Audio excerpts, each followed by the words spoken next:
પુણ્યશીલી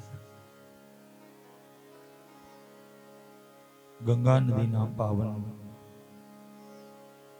અને પવિત્ર તટ ઉપર બિરાજમાન બની સુખદેવજી મહારાજ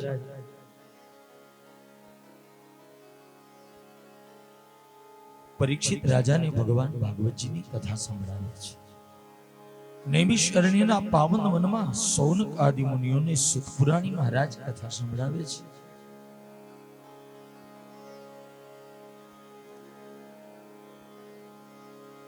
અને બદ્રિકાશ્રમમાં સંકાદિ કુમારો નારદ આદિ ઋષિઓ પાસે ભગવાન ભાગવતજીની કથાનું ગાયન કરે છે.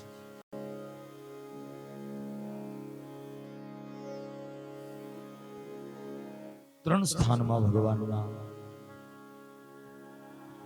મંગલકારી ચરિત્રો ગવાઈ રહ્યા છે.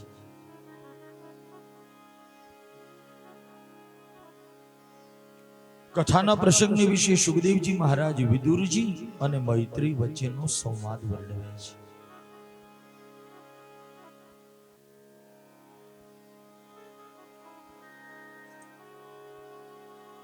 ચતુર્થ સ્કંદમાં મનુ મહારાજના ઉતાનપાદ પુત્ર અને એ ઉતાનપાદના ધ્રુવ 6 મહિના સુધી પીપળાના ઝાડની નીચે એક પગે ઉભા રહી અને હરિનું આરાધન કર્યું છે.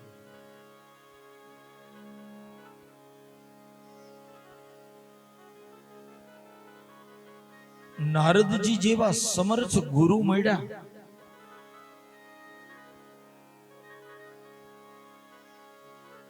દ્વાદશાક્ષર મંત્રનો જપ કર્યો અને 6 મહિનાના ટૂંકા ગાળામાં ભગવાનના દર્શન કર્યા. ધ્રુવજી ભગવાનના દર્શન કરી અને રાજ્યમાં પધારે. પછી ધીરે ધીરે સમય વીત્યો. લગ્ન કરવા યોગ્ય બન્યા ઉત્તમ મહારાજ ઉતાનપાદ રાજાએ ધ્રુવજીના લગ્ન કર્યા.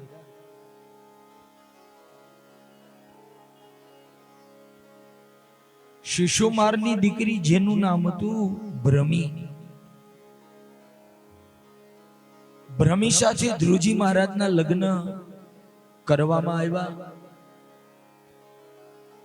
અને ધ્રુવજીના બીજા લગ્ન વાયુદેવની દીકરી જેનું નામ હતું ઈલા, એમની સાથે ધ્રુવજીના બીજા લગ્ન થયા. ધ્રુવજીના 2 પત્ની, એક ભ્રમી અને બીજા ઈલા. બંને પત્નીઓ સાથે દાંપત્ય જીવન વિતાવતા ભ્રમીના ઉદરથી 2 દીકરા થયા, કલ્પ અને વત્સર. ઈલા નામના પત્નીથી 1 દીકરા થયા, એનું નામ પડ્યું ઉત્કલ. ઉતાનપાદ રાજાએ ધ્રુવજીને કહ્યું, બેટા હવે મારે વૃદ્ધાવસ્થા આવી એટલે હવે હું વનમાં જાઉં. એવું કહી અને ઉતાનપાદ રાજા વનમાં ભગવત ભજન કરી પોતાના આત્માનું કલ્યાણ કર્યું. ઉતાનપાદ રાજા વનમાં ગયા. ધ્રુવજીના દાંપત્ય જીવનમાં 3 પુત્ર થયા, કલ્પ, વત્સર અને ઉત્કલ. સમય વીતતા ધ્રુવજીના એક બીજા ભાઈ હતા, સુરુચિના પુત્ર, જેનું નામ હતું ઉત્તમ. ઉત્તમે લગ્ન ન કર્યા. મૃગિયા રમવા એટલે શિકાર કરવા ઉત્તમ વનમાં ગયા. વનમાં જતા જતા યક્ષ લોકોની નગરી હતી, જે નગરીનું નામ હતું અલકાપુરી. અલકાપુરી નામના નગરમાં ઉત્તમ પહોંચ્યા અને ઉત્તમ અલકાપુરીમાં જતા હિંસક પશુઓને, મૂંગા અને નિર્દોષ પશુઓને ઉત્તમે માર્યા. પરિણામે યક્ષ લોકો એમને આ વાત ગમી નહીં એટલે યક્ષોએ ઉત્તમને મારી નાખ્યા.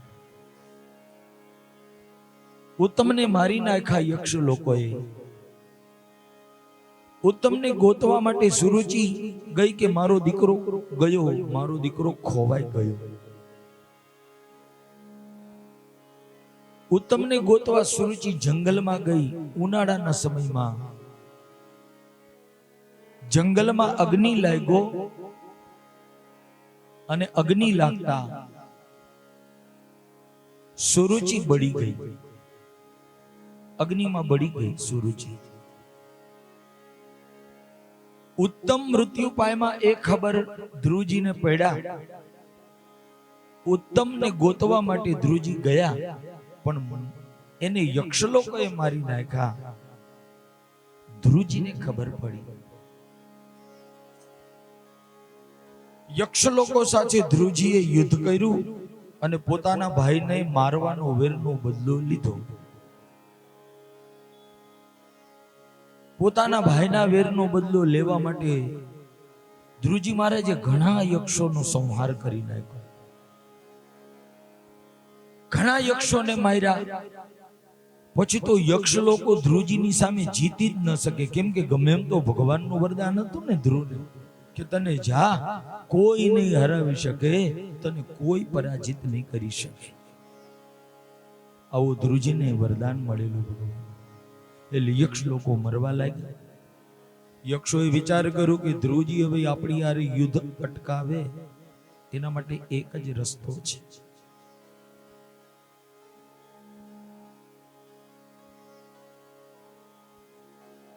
યક્ષ લોકો સાથેનું યુદ્ધ એ બંધ કરવા માટે યક્ષ લોકોએ મનુ મહારાજને પ્રાર્થના કરી છે. મનુ મહારાજને વિનંતી કરી કે મહારાજ, તમે તમારા દીકરાને યુદ્ધ કરતા અટકાવો તો અમે જીવતા રહેશું, નહીતર અમારા બધાયનું મૃત્યુ થઈ જશે. યક્ષ લોકોએ મનુ મહારાજને વિનંતી કરી. મનુ મહારાજ આવી અને ધ્રુવને કહ્યું કે બેટા, તે તો ભગવાન નારાયણના દર્શન કર્યા છે, એટલે તારે કોઈની હારે વેરભાવ રખાય જ નહીં. તારા જીવનમાં અને મનમાં વેરભાવ હોવો જ ન જોઈએ. બધા પ્રત્યે તારે હવે લાગણી ભાવ વ્યક્ત કરવો જોઈએ. એમ કહીને મનુ મહારાજે ધ્રુવને સમજાવ્યા. યક્ષોને મારતા ધ્રુવ બંધ થયા. રાજ્યમાં આવ્યા. 36,000 વર્ષો સુધી ધર્મનો આશ્રય કરી અને રાજગાદી સંભાળી. ધર્મની રાજગાદી સંભાળી 36,000 વર્ષ રાજ્ય કર્યું. પોતાના 3 દીકરા હતા, એમાંથી ઉત્કલ નામના પુત્રને યોગ્ય માની ધ્રુવજીએ ઉત્કલને રાજગાદી આપી. ઉત્કલને રાજગાદી આપી અને ધ્રુવજી મહારાજ ભગવત ભજન કરવા માટે હવે આવ્યા હરિદ્વાર. અને હરિદ્વારથી આગળ આવે ઋષિકેશ. એ ઋષિકેશમાં ધ્રુવજી મહારાજ ઉભા રહી. રામ ઝૂલા અને લક્ષ્મણ ઝૂલા ઋષિકેશમાં આવેલા, જે ગયા હશે એને ખબર હશે. ત્યાં જઈ અને ધ્રુવજી મહારાજે ભગવાનનું તપ કર્યું છે. ધ્રુવજી મહારાજે ભગવાનની ભક્તિ કરી, ધ્યાન કર્યું. અને ભગવાનની ભક્તિ અને ધ્યાન કરી અને ધ્રુવજી મહારાજ એ તપ કરવા લાગ્યા, સમાધિ લગાવવા લાગ્યા. પણ ગંગાજીનો ખડખડ ખડખડ ખડખડ અવાજ બહુ જ હતો. અને ગંગાજીનો અવાજ બહુ જ હોય.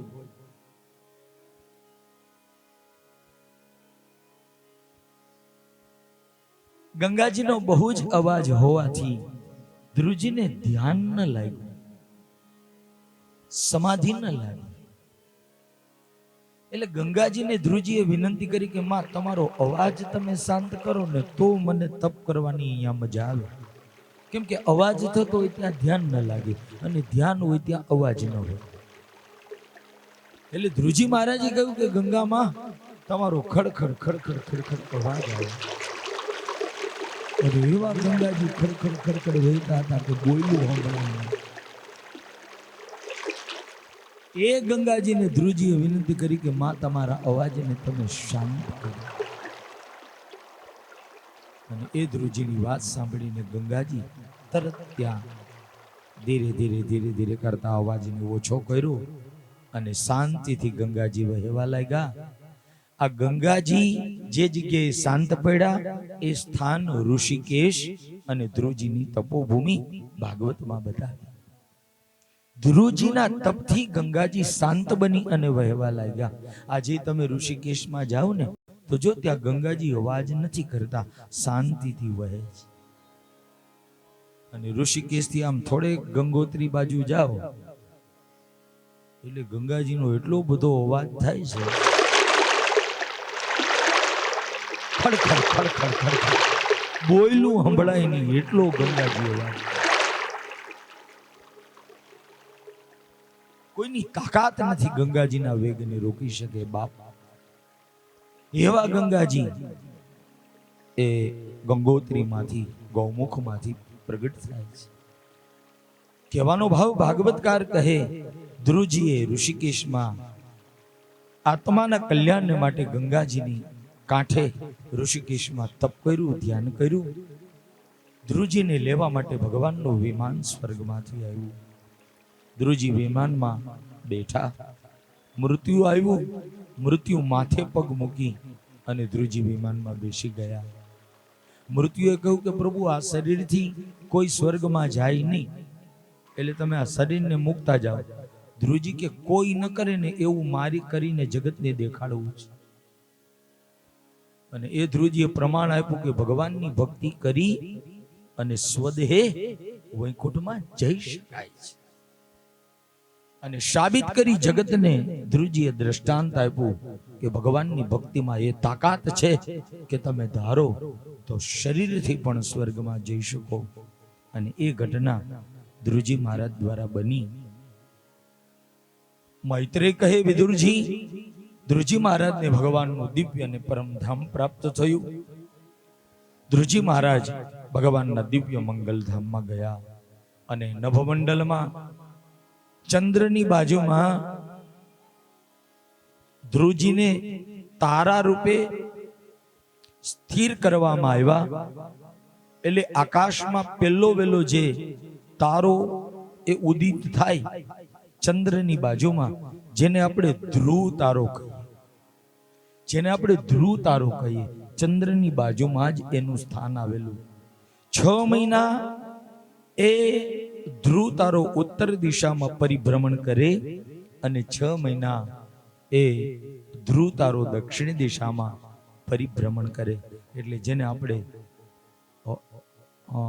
ભૂગોળીય ઘટનાને આધારે એવું કહેવામાં આવે કે 6 મહિના ઉત્તર ધ્રુવ અને 6 મહિના દક્ષિણ ધ્રુવ. એ ધ્રુવ એ કોણ? ભાગવતના ધ્રુવ, જેમણે નભમંડલમાં ભક્તિના પ્રભાવે સ્થાન મેળવ્યું. એ ચરિત્ર ભાગવતકારે વર્ણવી આગળ કથા બતાવી. મૈત્રેય ઋષિને વિદુરજીએ કહ્યું, એ ધ્રુવજીના આગળ વંશજ અને કયા રાજાઓ થયા એ કહો. મૈત્રેય કહે વિદુર, ધ્રુવજીના ઉત્કલ નામના દીકરા થયા. ઉત્કલને થોડા સમય માટે રાજગાદી સંભાળવાની ઈચ્છા થઈ. ઉત્કલે પછી પોતાનો ભાઈ હતો, એનું નામ હતું વત્સર. એ વત્સરને રાજગાદી આપી. વત્સરે ઘણા વર્ષ રાજ્ય કર્યું. વત્સરના દીકરા થયા પુષ્પાર્ણ. પુષ્પાર્ણએ વર્ષો સુધી રાજગાદી સંભાળી. પુષ્પાર્ણના થયા પુત્ર વ્યુષ્ટ. વ્યુષ્ટ નામના પુત્રે ગાદી સંભાળી.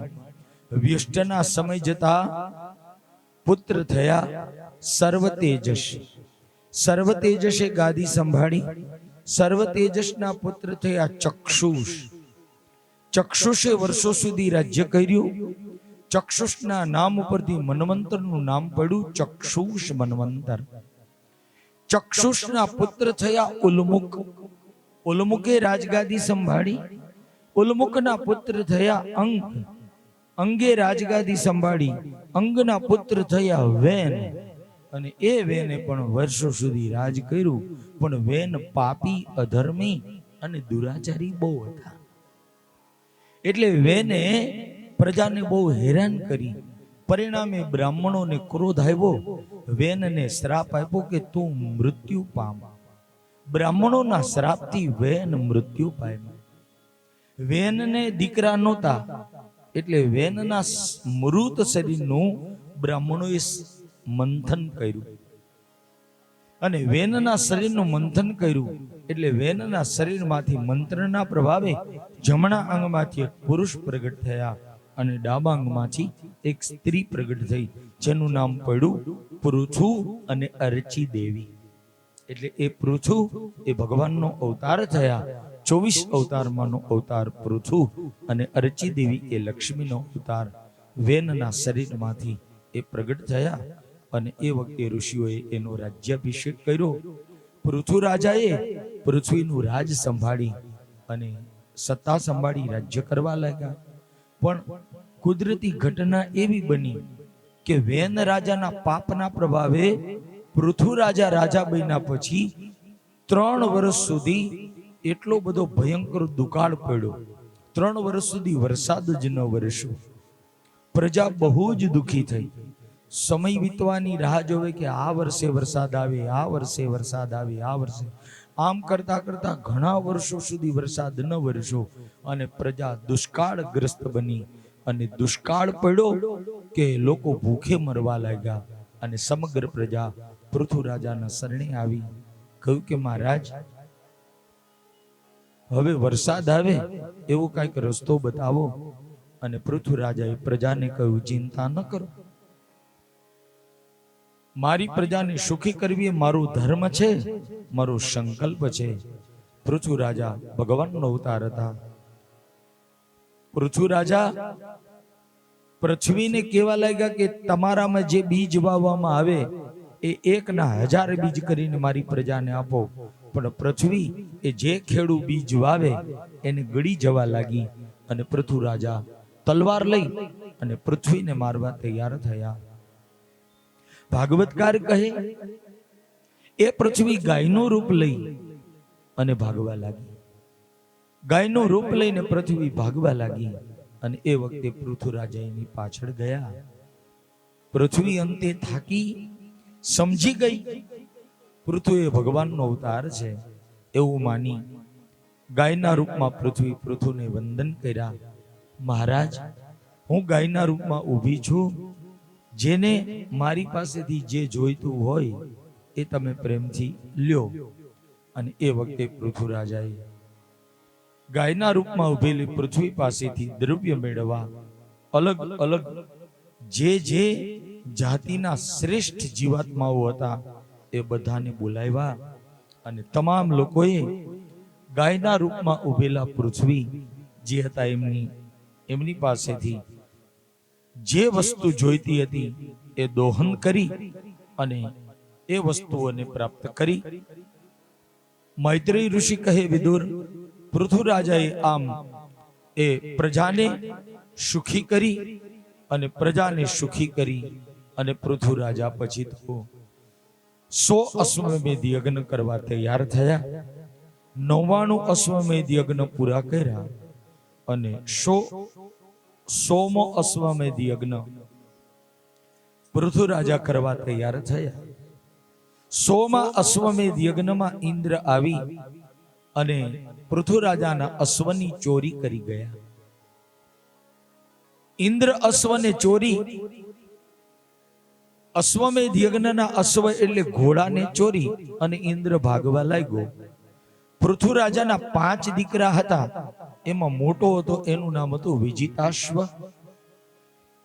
એ વિજિતાશ્વએ ઇન્દ્ર સાથે યુદ્ધ કર્યું અને એ યજ્ઞના ઘોડાને છોડાવી અને પૃથુ રાજાને આપ્યો. પૃથુ રાજાના 100 યજ્ઞ પૂરા થયા. યજ્ઞમાંથી યજ્ઞ નારાયણ ભગવાન પ્રગટ થયા. બોલીએ શ્રી યજ્ઞ નારાયણ ભગવાન કી. જરા ભાવથી બધા જયકાર કરે. બોલીએ શ્રી યજ્ઞ નારાયણ ભગવાન કી. શ્રી ગોવર્ધન નાથ કી જય. એ યજ્ઞ નારાયણ ભગવાન યજ્ઞમાંથી પ્રગટ થઈ પૃથુરાજાને કહ્યું, મહારાજ તમારે જે જોઈએ માગો. પૃથુરાજાએ કહ્યું કે મારી પાસે સુખ, સંપત્તિ, સત્તા, વૈભવ, પ્રતિષ્ઠા આદિ બધું છે. પૃથુરાજાએ કહ્યું કે મારે તો કાયમ માટે ભગવાનની કથા સાંભળવી છે. એટલે કાયમ માટે મને કથા સાંભળવા મળે એવું યજ્ઞ નારાયણને પૃથુરાજાએ કહ્યું, મને વરદાન આપો. અહીંયા કથા ભક્તિનો મહિમા પૃથુ ચરિત્ર દ્વારા બતાવ્યો અને ભગવાન યજ્ઞ નારાયણ પ્રસન્ન થયા. કહ્યું, જાઓ, કાયમ માટે તમને કથાનો લાભ મળશે. પુનિ પ્રણવવું પૃથુરાજ સમાના અને હરિ કથા સુનઈ સહસ દશ કાના.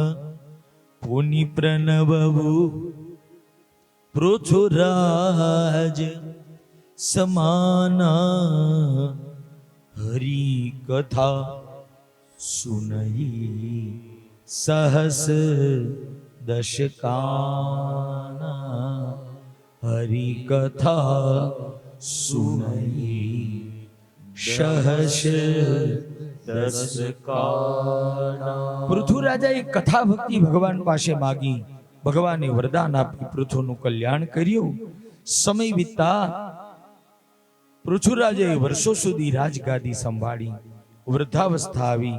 પોતાના દીકરામાં મોટો દીકરો વિજિતાશ્વ હતો, એને રાજગાદી આપી અને પૃથુરાજા વૈકુંઠમાં આત્મકલ્યાણ કરવા માટે ગયા.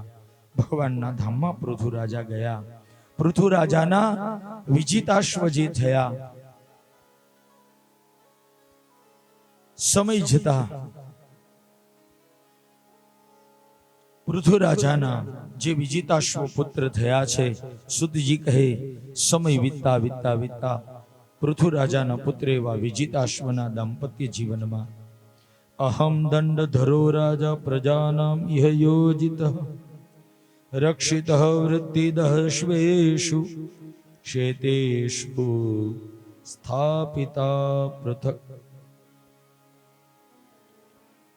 મૈત્રી ઋષિ વિદુરજીને કહે છે, વિજિતાશ્વ જે પુત્ર થયા છે એ વિજિતાશ્વને શિખંડી નામની પત્નીથી, શિખંડીની નામની પત્નીથી 3 પુત્ર થયા, પાવક, પૌમાન અને શુચિ.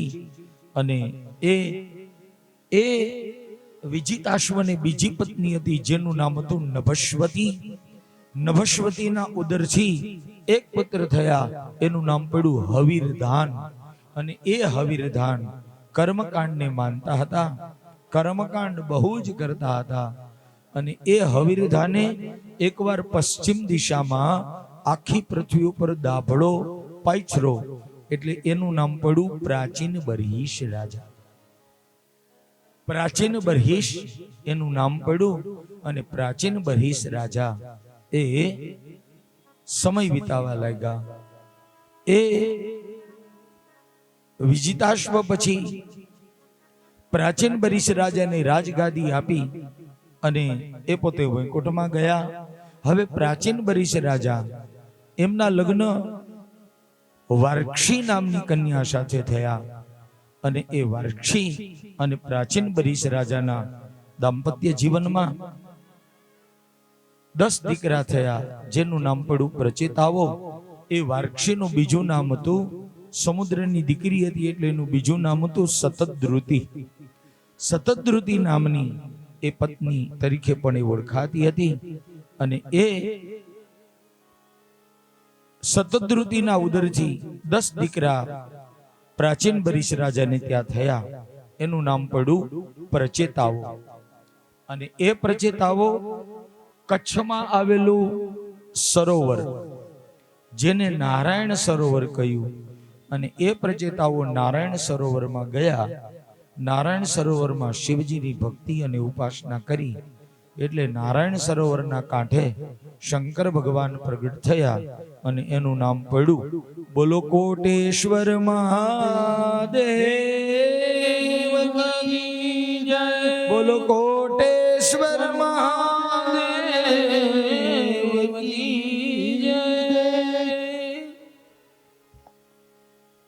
કચ્છમાં આવેલું સરોવર નારાયણ સરોવર, અને નારાયણ સરોવરના કાંઠે પ્રચેતાઓએ શિવજીની ઉપાસના કરી, એટલે ત્યાં કોટેશ્વર રૂપે શિવજી પ્રગટ થયા.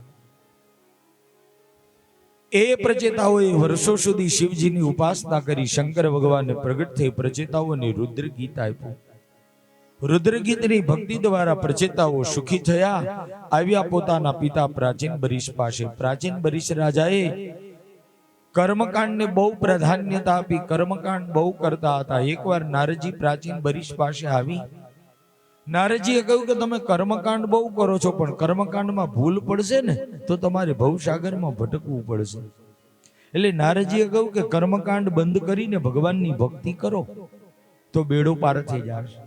પ્રાચીન બરીશ રાજાને નારદજીએ પુરંજનીનું દ્રષ્ટાંત બતાવી ભવસાગરની ભૂલવણીમાંથી મુક્ત થવા એ દ્રષ્ટાંત આપી અને પ્રાચીન બરીશ રાજાને ભક્તિ માર્ગ આપ્યો. પ્રાચીન બરીશ રાજાને ભક્તિનું જ્ઞાન નારદજી આપ્યું, અને એ વખતે પ્રાચીન બરીશ રાજાએ નક્કી કર્યું કે ભક્તિ વગર જીવાત્માનો ઉદ્ધાર નથી. એટલે પ્રાચીન બરીશ રાજા ભગવાનની ભક્તિમાં લાગી ગયા, વનમાં ગયા. પ્રાચીન બરીશ રાજાએ પોતાના 10 દીકરા હતા પ્રચેતા, એ 10 ને રાજગાદી આપી. પ્રાચીન બરીશ વનમાં આવ્યા, ભગવાનનું ભજન કરી ભગવાનના ધામમાં ગયા. હવે પ્રચેતાઓ એ સુંદર રીતે રાજ્ય કરવા લાગ્યા, અને સુખદેવજી મહારાજે કહ્યું કે એ પ્રાચીન બરીશ રાજાના પુત્રો જે ધીરે ધીરે મોટા થયા છે, સુધીજી કહે એ પ્રચેતાઓને ત્યાં સમય જતા પુત્ર થયા, એનું નામ પડ્યું પુરંજન. એમને ત્યાં સુધીજી મહારાજે કહ્યું પ્રચેતાઓને ત્યાં જે પુત્ર થયા એનું નામ પડ્યું દક્ષ. મૈત્રેય ઋષિ વિદુરજી મહારાજને કથા બતાવતા કહે પ્રચેતાઓના પુત્ર થયા છે દક્ષ, અને એ દક્ષ મહારાજ એ ધીરે ધીરે મોટા થયા. પ્રચેતાઓએ વર્ષો સુધી રાજ્ય કર્યું. સુખદેવજી મહારાજ પરીક્ષિત મહારાજને કથા બતાવતા કહે પછી તો એ મારીસા નામની પત્નીથી જે દક્ષ નામના પુત્ર પ્રચેતાઓને ત્યાં થયા, એ પ્રચેતાઓએ પછી દક્ષને રાજગાદી આપી. 10 પ્રચેતાઓ વનમાં આવી અને ભગવાનની ભક્તિ કરી, અને ભગવાનની ભક્તિ કરીને 10 પ્રચેતાઓ ભગવાનના ધામમાં ગયા. આ બાજુ પ્રચેતાઓના પુત્ર દક્ષ થયા, અને એ દક્ષ કોણ? મૈત્રેય ઋષિએ વિદુરજીને કહ્યું કે આ દક્ષ જે શિવજીના સસરા હતા એ જ દક્ષ, પણ એ દક્ષનું શરીર એ સમયે પડી ગયું હતું, અને એ પછી બીજી વખત એનો જન્મ થયો.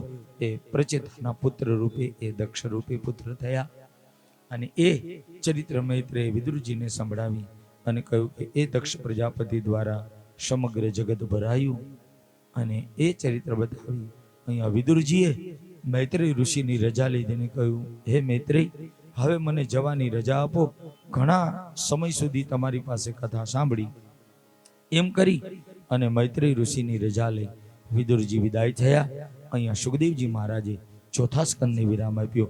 ઇતિ શ્રીમદ્ભાગવતે મહાપુરાણે વૈયાશિક્યામ અષ્ટાદશ સાહસ્ર્યામ પારમહંસ્યામ સંહિતાયામ ચતુર્થ સ્કંદે પ્રચેતસ ઉપાખ્યાનમ નામ 31 અધ્યાય સંપૂર્ણોયમ વયમ સમર્પયેત.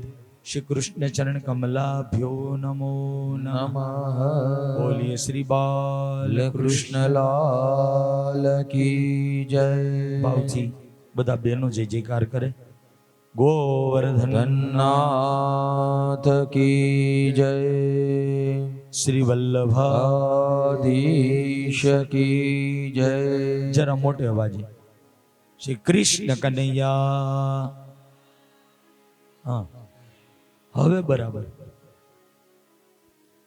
આવો ચતુર્થ સ્કંદની ગોવર્ધનનાથ પ્રભુ શ્રી વલ્લભ પ્રભુ ઠાકોરજીના ચરણમાં વંદન કરી અર્પણ કરી ચતુર્થ સ્કંદને. પંચમ સ્કંદમાં આપણે સૌ આગળ વધીએ એ પહેલા ભાવ અને શ્રદ્ધા સાથે એક 3-4 મિનિટ માટે ભગવાન નામ સંકીર્તનનો આપણે આશ્રય કરીએ. તો નામ સંકીર્તન કરીએ એની સાથે સાથે રમવાનો પણ ભાવ વ્યક્ત કરી લઈએ. એટલે આવો પાંચમા સ્કંદમાં આપણે આગળ વધીએ એ પહેલા ભગવાનનું નામ સ્મરણ અને કીર્તન કરી લઈએ. કથામાં આગળ વધીએ પહેલા નામ કીર્તન અને સાથે સાથે યાદી. આ મહાજન સમાજમાં કોઠારી પરિવારમાં ઠાકોરજીએ સુંદર મજાનો આ કથાનો યોગ આપ્યો અને કોઠારી પરિવારના ગોલોકવાસી દિવંગત આત્માઓના ઉદ્ધાર ગોલોકવાસ અર્થે જ આપણી ભાગવત કથાનું આયોજન. ઘણા વર્ષે આમ જોઈએ ને તો મહાજન સમાજમાં પાછો અવસર ઠાકોરજીએ મને બહુ લાંબા ટાઈમે આપ્યો અને આ મહાજનમાં મહાનુભાવોની પધરામણી થાય છે. ગઈકાલથી શરદભાઈ કુલર એ આવે છે સાથે, સરોજભાઈ અને શરદભાઈ, અને આજે અમારે મનુભાઈ શ્રીમાંકર જેઓ યજમાન પરિવારના આમંત્રણથી આવ્યા છે. ગઈકાલે કાકુભાઈ આપણા મહાજન સમાજના પ્રમુખ સાહેબ તરીકે અત્યારે જે જવાબદારી સંભાળી રહ્યા છે, એટલે હા બહુ જ જૂની ઓળખાણ અમારે શરદભાઈ સાથે, મનુભાઈ સાથે, કનુભાઈ સાથે 2004થી ઠાકોરજીએ નિમિત્ત બની ભાગવતજીની કૃપા દ્વારા આ મહાજન સમાજ સાથે 2004થી હું સંકળાયેલો છું. પહેલી ભાગવત કથા આપણા મહાજનમાં 2004માં કનુભાઈ ધ્રુવના પ્રમુખ પદે એમની અધ્યક્ષતામાં સુંદર મજાની 2004માં સમૂહ ભાગવત ઘણી જ પોથીઓ 55 પોથી, એ પછી 2006માં 31 પોથી, 2008માં 21 પોથી, પછી 2010માં હું વક્તા તરીકે નહોતો પણ ત્યારે પણ 21 પોથી કથા, અને 2012માં પાછો મારો જ વારો આવ્યો. એટલે મહાજન સમાજનો એ મારા પ્રત્યેનો ખૂબ આદર ભાવ અને લાગણી ભાવ. એટલે મહાજન સમાજમાં એ સમાજની કથા એ મારા વ્યાસાસને 4 ભાગવત કથાનો મને ઠાકોરજી અવસર આપ્યો. અને એ પછી તો લગભગ દસા સોરઠિયા સમાજમાં ઘણી જ મારી ઓળખાણ થઈ. શરદભાઈ કુલરના માધ્યમથી પછી મુંબઈમાં 2 કથાઓ કરી. ભૂપેન્દ્રભાઈ શ્રીમાંકર બોરીવલીમાં એમને ત્યાં કથા કરીને એ પછી એમના બનેવી જીતુભાઈ માંડવિયા, એ પણ શરદભાઈના માધ્યમથી એ કથાનો લાભ ઠાકોરજીએ મને અપાવ્યો મુંબઈમાં. અને પાછી ત્રીજી કથાની યાદી લઈને શરદભાઈ ગઈકાલના અહીંયા આવે છે. તો આ એક પરમ સૌભાગ્યની વાત કહેવાય ને આપણા સૌ ઉપર ઠાકોરજીની કૃપા. ખાસ કરી વિશેષ મારું એક સૌભાગ્ય કહેવાય કે આ પરમ વૈષ્ણવ અને અતિ ઠાકોરજી પ્રત્યે જે સમાજને લાગણી ભાવ છે, આદર ભાવ છે અને પૂજનીય ભાવ છે, એવી વૈષ્ણવી દીનતાપૂર્વક આ મહાજન સમાજમાં ઘણા જ કથાના આયોજન થઈ રહ્યા છે. તો આ તકે પધારેલા મહાનુભાવોનું આપણે હૃદયપૂર્વક અભિવાદન કરી. આવો આપણે 5મા સ્કંદમાં આગળ વધીએ. પહેલા 5મ સ્કંદનું ચરિત્ર સુખદેવજી મહારાજ પરીક્ષિત રાજા પાસે ગાઈ રહ્યા છે. દરબારી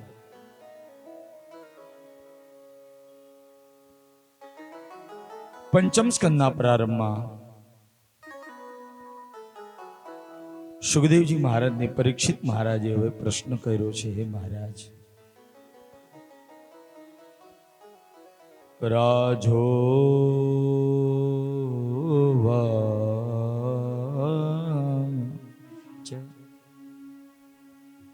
પ્રિયવ્રતો ભાગવત આત્મા રામ કથમ મુને ગૃહે રમતયન્મૂલ કર્મબંધ પરાભવ નનુ ન મુક્ત સંગાનામ તાદૃશાનામ દ્વિજર્ષભ ગૃહેષ્વભિનિવેશોયમ પુંસામ ભવિતુમર્હતિ પુંસામ ભવિતુમર્હતિ. મર્હતિ महतां खलु विप्रर्षे उत्तम श्लोक पादयोः छाया निवृत्त चित्तानां न कुटुम्बे स्पृहामतिः न कुटुम्बे સ્પૃહામતિ संशयोऽयं महान् ब्रह्मन्दारगारसुतादिषु शक्तस्य यत्सिद्धिरभूत् कृष्णे च मतिरच्युता कृष्णे ચ મતિરચ્યુતા શ્રીમદ ભાગવતજીના પંચમ સ્કંદમાં સુખદેવજી પરીક્ષિત મહારાજને કથા બતાવવા જાય. મનુ મહારાજના એક દીકરાની કથા બાકી છે અને એ દીકરાનું નામ હતું પ્રિયવ્રત. જે પ્રિયવ્રત ગંધમાદન નામના પર્વત ઉપર તપ કરવા ગયા હતા. રાજાએ કહ્યું, મહારાજ એ પ્રિયવ્રત રાજાએ તપ કર્યા પછી જીવનમાં લગ્ન કર્યા કે ન કર્યા એ કથા તો રહી ગઈ. એટલે સુખદેવજીએ કહ્યું, રાજા તમારું ધ્યાન બરાબર કથામાં છે. સાંભળો મનુ મહારાજના હવે છેલ્લા દીકરાની કથા કહું. કથા બતાવતા સુખદેવજી બોલ્યા, પ્રિયવ્રત રાજા ગંધમાદન નામના પર્વત ઉપર તપ કરતા હતા. વર્ષો વીતી ગયા. પછી એકવાર બ્રહ્માજી આવ્યા. બ્રહ્માજીએ પ્રિયવ્રતને કહ્યું કે તપ કરીને જીવન પૂરું કરી નાખવું છે. પ્રિયવ્રત રાજાએ કહ્યું કે મહારાજ તો હવે શું કરવું? ભગવાનનું નામ લેવામાં જ કલ્યાણ છે, ભગવાનની ભક્તિ કરવામાં જ કલ્યાણ છે. પ્રિયવ્રત રાજાને બ્રહ્માએ કહ્યું કે તમે લગ્ન કરો ને તો તમે ભક્તિ કરો ને એમ તમારી ઘરે દીકરા થાય ને એ ભગવાનની ભક્તિ કરવા વાળા થાય, એટલે તમે લગ્ન કરો. પ્રિયવ્રત રાજાને બ્રહ્માજીએ લગ્ન કરવાની આજ્ઞા આપી અને એ વખતે પ્રિયવ્રત મહારાજ બ્રહ્માની આજ્ઞાથી કહેવા લાગ્યા કે મહારાજ મને સામે ચાલી અને કોઈ મને કન્યા આપે તો હું એમની કન્યા સાથે લગ્ન કરું. પ્રિયવ્રત રાજાને બ્રહ્માએ કહ્યું, જાઓ પ્રિયવ્રત, તમે પૃથ્વીનું રાજ સંભાળો. સમય જતા તમારા લગ્ન માટે સામેથી મારી આજ્ઞાથી વિશ્વકર્મા એની દીકરી બરહિષ્મતી તમને દેવા આવશે. પ્રિયવ્રત રાજા બ્રહ્માની આજ્ઞાથી પૃથ્વી સંભાળી, રાજ સંભાળ્યું ને સમય થયો. બ્રહ્માજીએ વિશ્વકર્માને આજ્ઞા કરી, તમારી બરહિષ્મતી નામની દીકરી છે, પ્રિયવ્રત રાજાની હારે પરણાવો. બરહિષ્મતી નામની દીકરી વિશ્વકર્માએ પ્રિયવ્રત રાજાની હારે પરણાવી. પ્રિયવ્રત રાજા અને બરહિષ્મતીનું દાંપત્ય જીવન ચાલવા લાગ્યું. પ્રિયવ્રત રાજાના દાંપત્ય જીવનમાં 10 દીકરા થયા.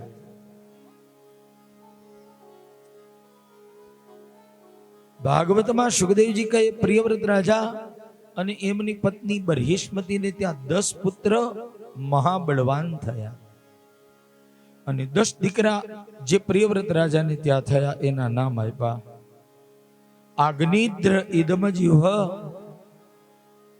હિરણ્યરેત, અગ્નિદ્ર ઇદમજીવ, હિરણ્યરેત, યજ્ઞબાહુ, ધૃતપુષ્ટ, મેઘાતિથિ, વિતિહોત્ર, કવિ, મહાવીર અને સવન. આવા 10 દીકરા પ્રિયવ્રત રાજાને ત્યાં થયા અને એક દીકરી થઈ.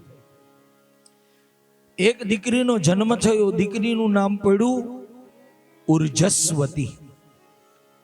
ઉર્જસ્વતી નામની દીકરી મોટી થઈ એટલે પ્રિયવ્રત રાજાએ એ ઉર્જસ્વતી નામની દીકરીને શુક્રાચાર્ય નામના રાક્ષસોના ગુરુ હતા એને પરણાવી. એટલે શુક્રાચાર્ય દાનવોના ગુરુ એ ઉર્જસ્વતીને પરણ્યા અને એમના દાંપત્ય જીવનમાં એક દીકરી થઈ, એનું નામ પડ્યું દેવયાની. અને એ દેવયાની ધીરે ધીરે મોટી થઈ એટલે શુક્રાચાર્યએ પોતાની એકની એક દીકરી દેવયાનીના લગ્ન એ યયાતિ નામના રાજા સાથે કર્યા. યયાતિ નામના રાજા સાથે દેવયાનીના લગ્ન થયા અને દેવયાની અને યયાતિના દાંપત્ય જીવનમાં 2 દીકરા થયા, યદુ અને તુર્વશુ. અને એ યદુ રાજાના 51મી પેઢીએ ભગવાન કૃષ્ણ આવ્યા. આ કથા આવતીકાલે આવશે, પણ આપણે એડવાન્સમાં થોડી ચોખવટ કરી દીધી. ભગવાન કોના વંશમાં આવ્યા? પ્રિયવ્રતની દીકરીના વંશમાં, પ્રિયવ્રત રાજાના દીકરીના વંશમાં કૃષ્ણ આવ્યા. એ અહીંયાથી ચાલુ થાય. પ્રિયવ્રત રાજાના 10 દીકરા. આગ્નિદ્ર ઇદમજીવ યજ્ઞરેત હિરણ્યબાહુ ધૃતપુષ્ટ મેઘાતિથિ વિધિહોત્ર કવિ મહાવીર અને સંવન 10 દીકરામાં 3 દીકરા સાધુ બનીને વનમાં ચાલ્યા ગયા. બાકીના વધ્યા 7. પ્રિયવ્રત રાજા આખી પૃથ્વીના રાજા હતા, એટલે પૃથ્વીના 7 ભાગ પાડ્યા અને પૃથ્વીના 7 ભાગ પાડી અને એક ભાગ એક દીકરાને આપી દીધો. મોટો ભાગ હતો, એનું નામ હતું જંબુદ્વીપ. જંબુદ્વીપ કયો? અત્યારે આપણે બેઠા છીએ એ. ભારતની ભૂમિને જંબુદ્વીપ કહેવામાં આવે છે. અને ભારતમાં મોટામાં મોટો આ પૃથ્વી ખંડ ઉપર દ્વીપ હોય ને તો એ જંબુદ્વીપ છે. એટલે જંબુદ્વીપ નામનું રાજ પ્રિયવ્રત રાજાએ પોતાના મોટા દીકરાનું નામ હતું આગ્નિદ્ર. આગ્નિદ્રને આપ્યું. આમાં વંશ વિસ્તાર બહુ આવે 5મા સ્કંદમાં. એક રાજાના બીજા દીકરા ક્યાં થયા, એના દીકરા ક્યાં થયા, એના દીકરા ક્યાં થયા. એટલે યાદ રહે તો રાખજો.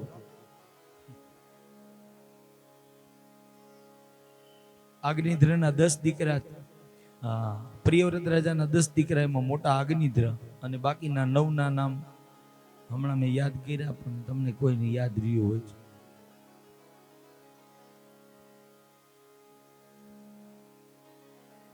આગ્નિદ્ર રાજાના લગ્ન થયા પૂર્વચિતી નામની અપ્સરા સાથે.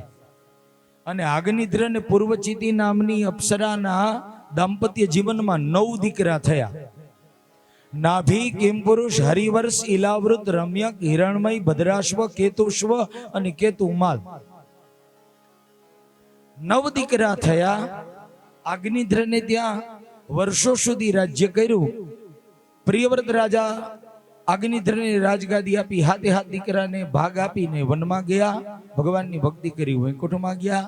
એના દીકરા થયા નાભી. નાભી રાજાએ રાજ કર્યું, જમદ્વીપમાં રાજ સંભાળ્યું અને રાજ કરીને એણે વર્ષો સુધી રાજ કર્યું. એ નાભી રાજા એ આગ્નિદ્રના નાભી થયા. અને એ નાભી રાજાને આગ્નિદ્ર રાજાએ, એ 9 દીકરામાં મોટા એ નાભી, એને આગ્નિદ્ર રાજાએ રાજગાદી આપીને આગ્નિદ્ર વનમાં ભગવાનનું ભજન કરીને આત્મકલ્યાણ કરી વૈકુંઠમાં ગયા.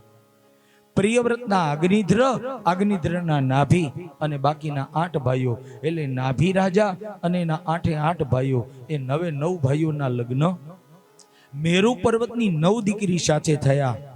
એમાં મોટા એ નાભીના લગ્ન મેરુ દેવી સાથે થયા. એટલે નાભી અને મેરુ દેવી એનું ધીરે ધીરે દાંપત્ય જીવન ચાલવા લાગ્યું. નાભી અને મેરુ દેવીને ત્યાં 1 દીકરા થયા, એનું નામ પડ્યું ઋષભદેવજી મહારાજ. આ ઋષભદેવજી મહારાજ કોણ? તો કે જૈન વણિકના પહેલા તીર્થંકર. વણિકની નાત 9 ને સાહેબ.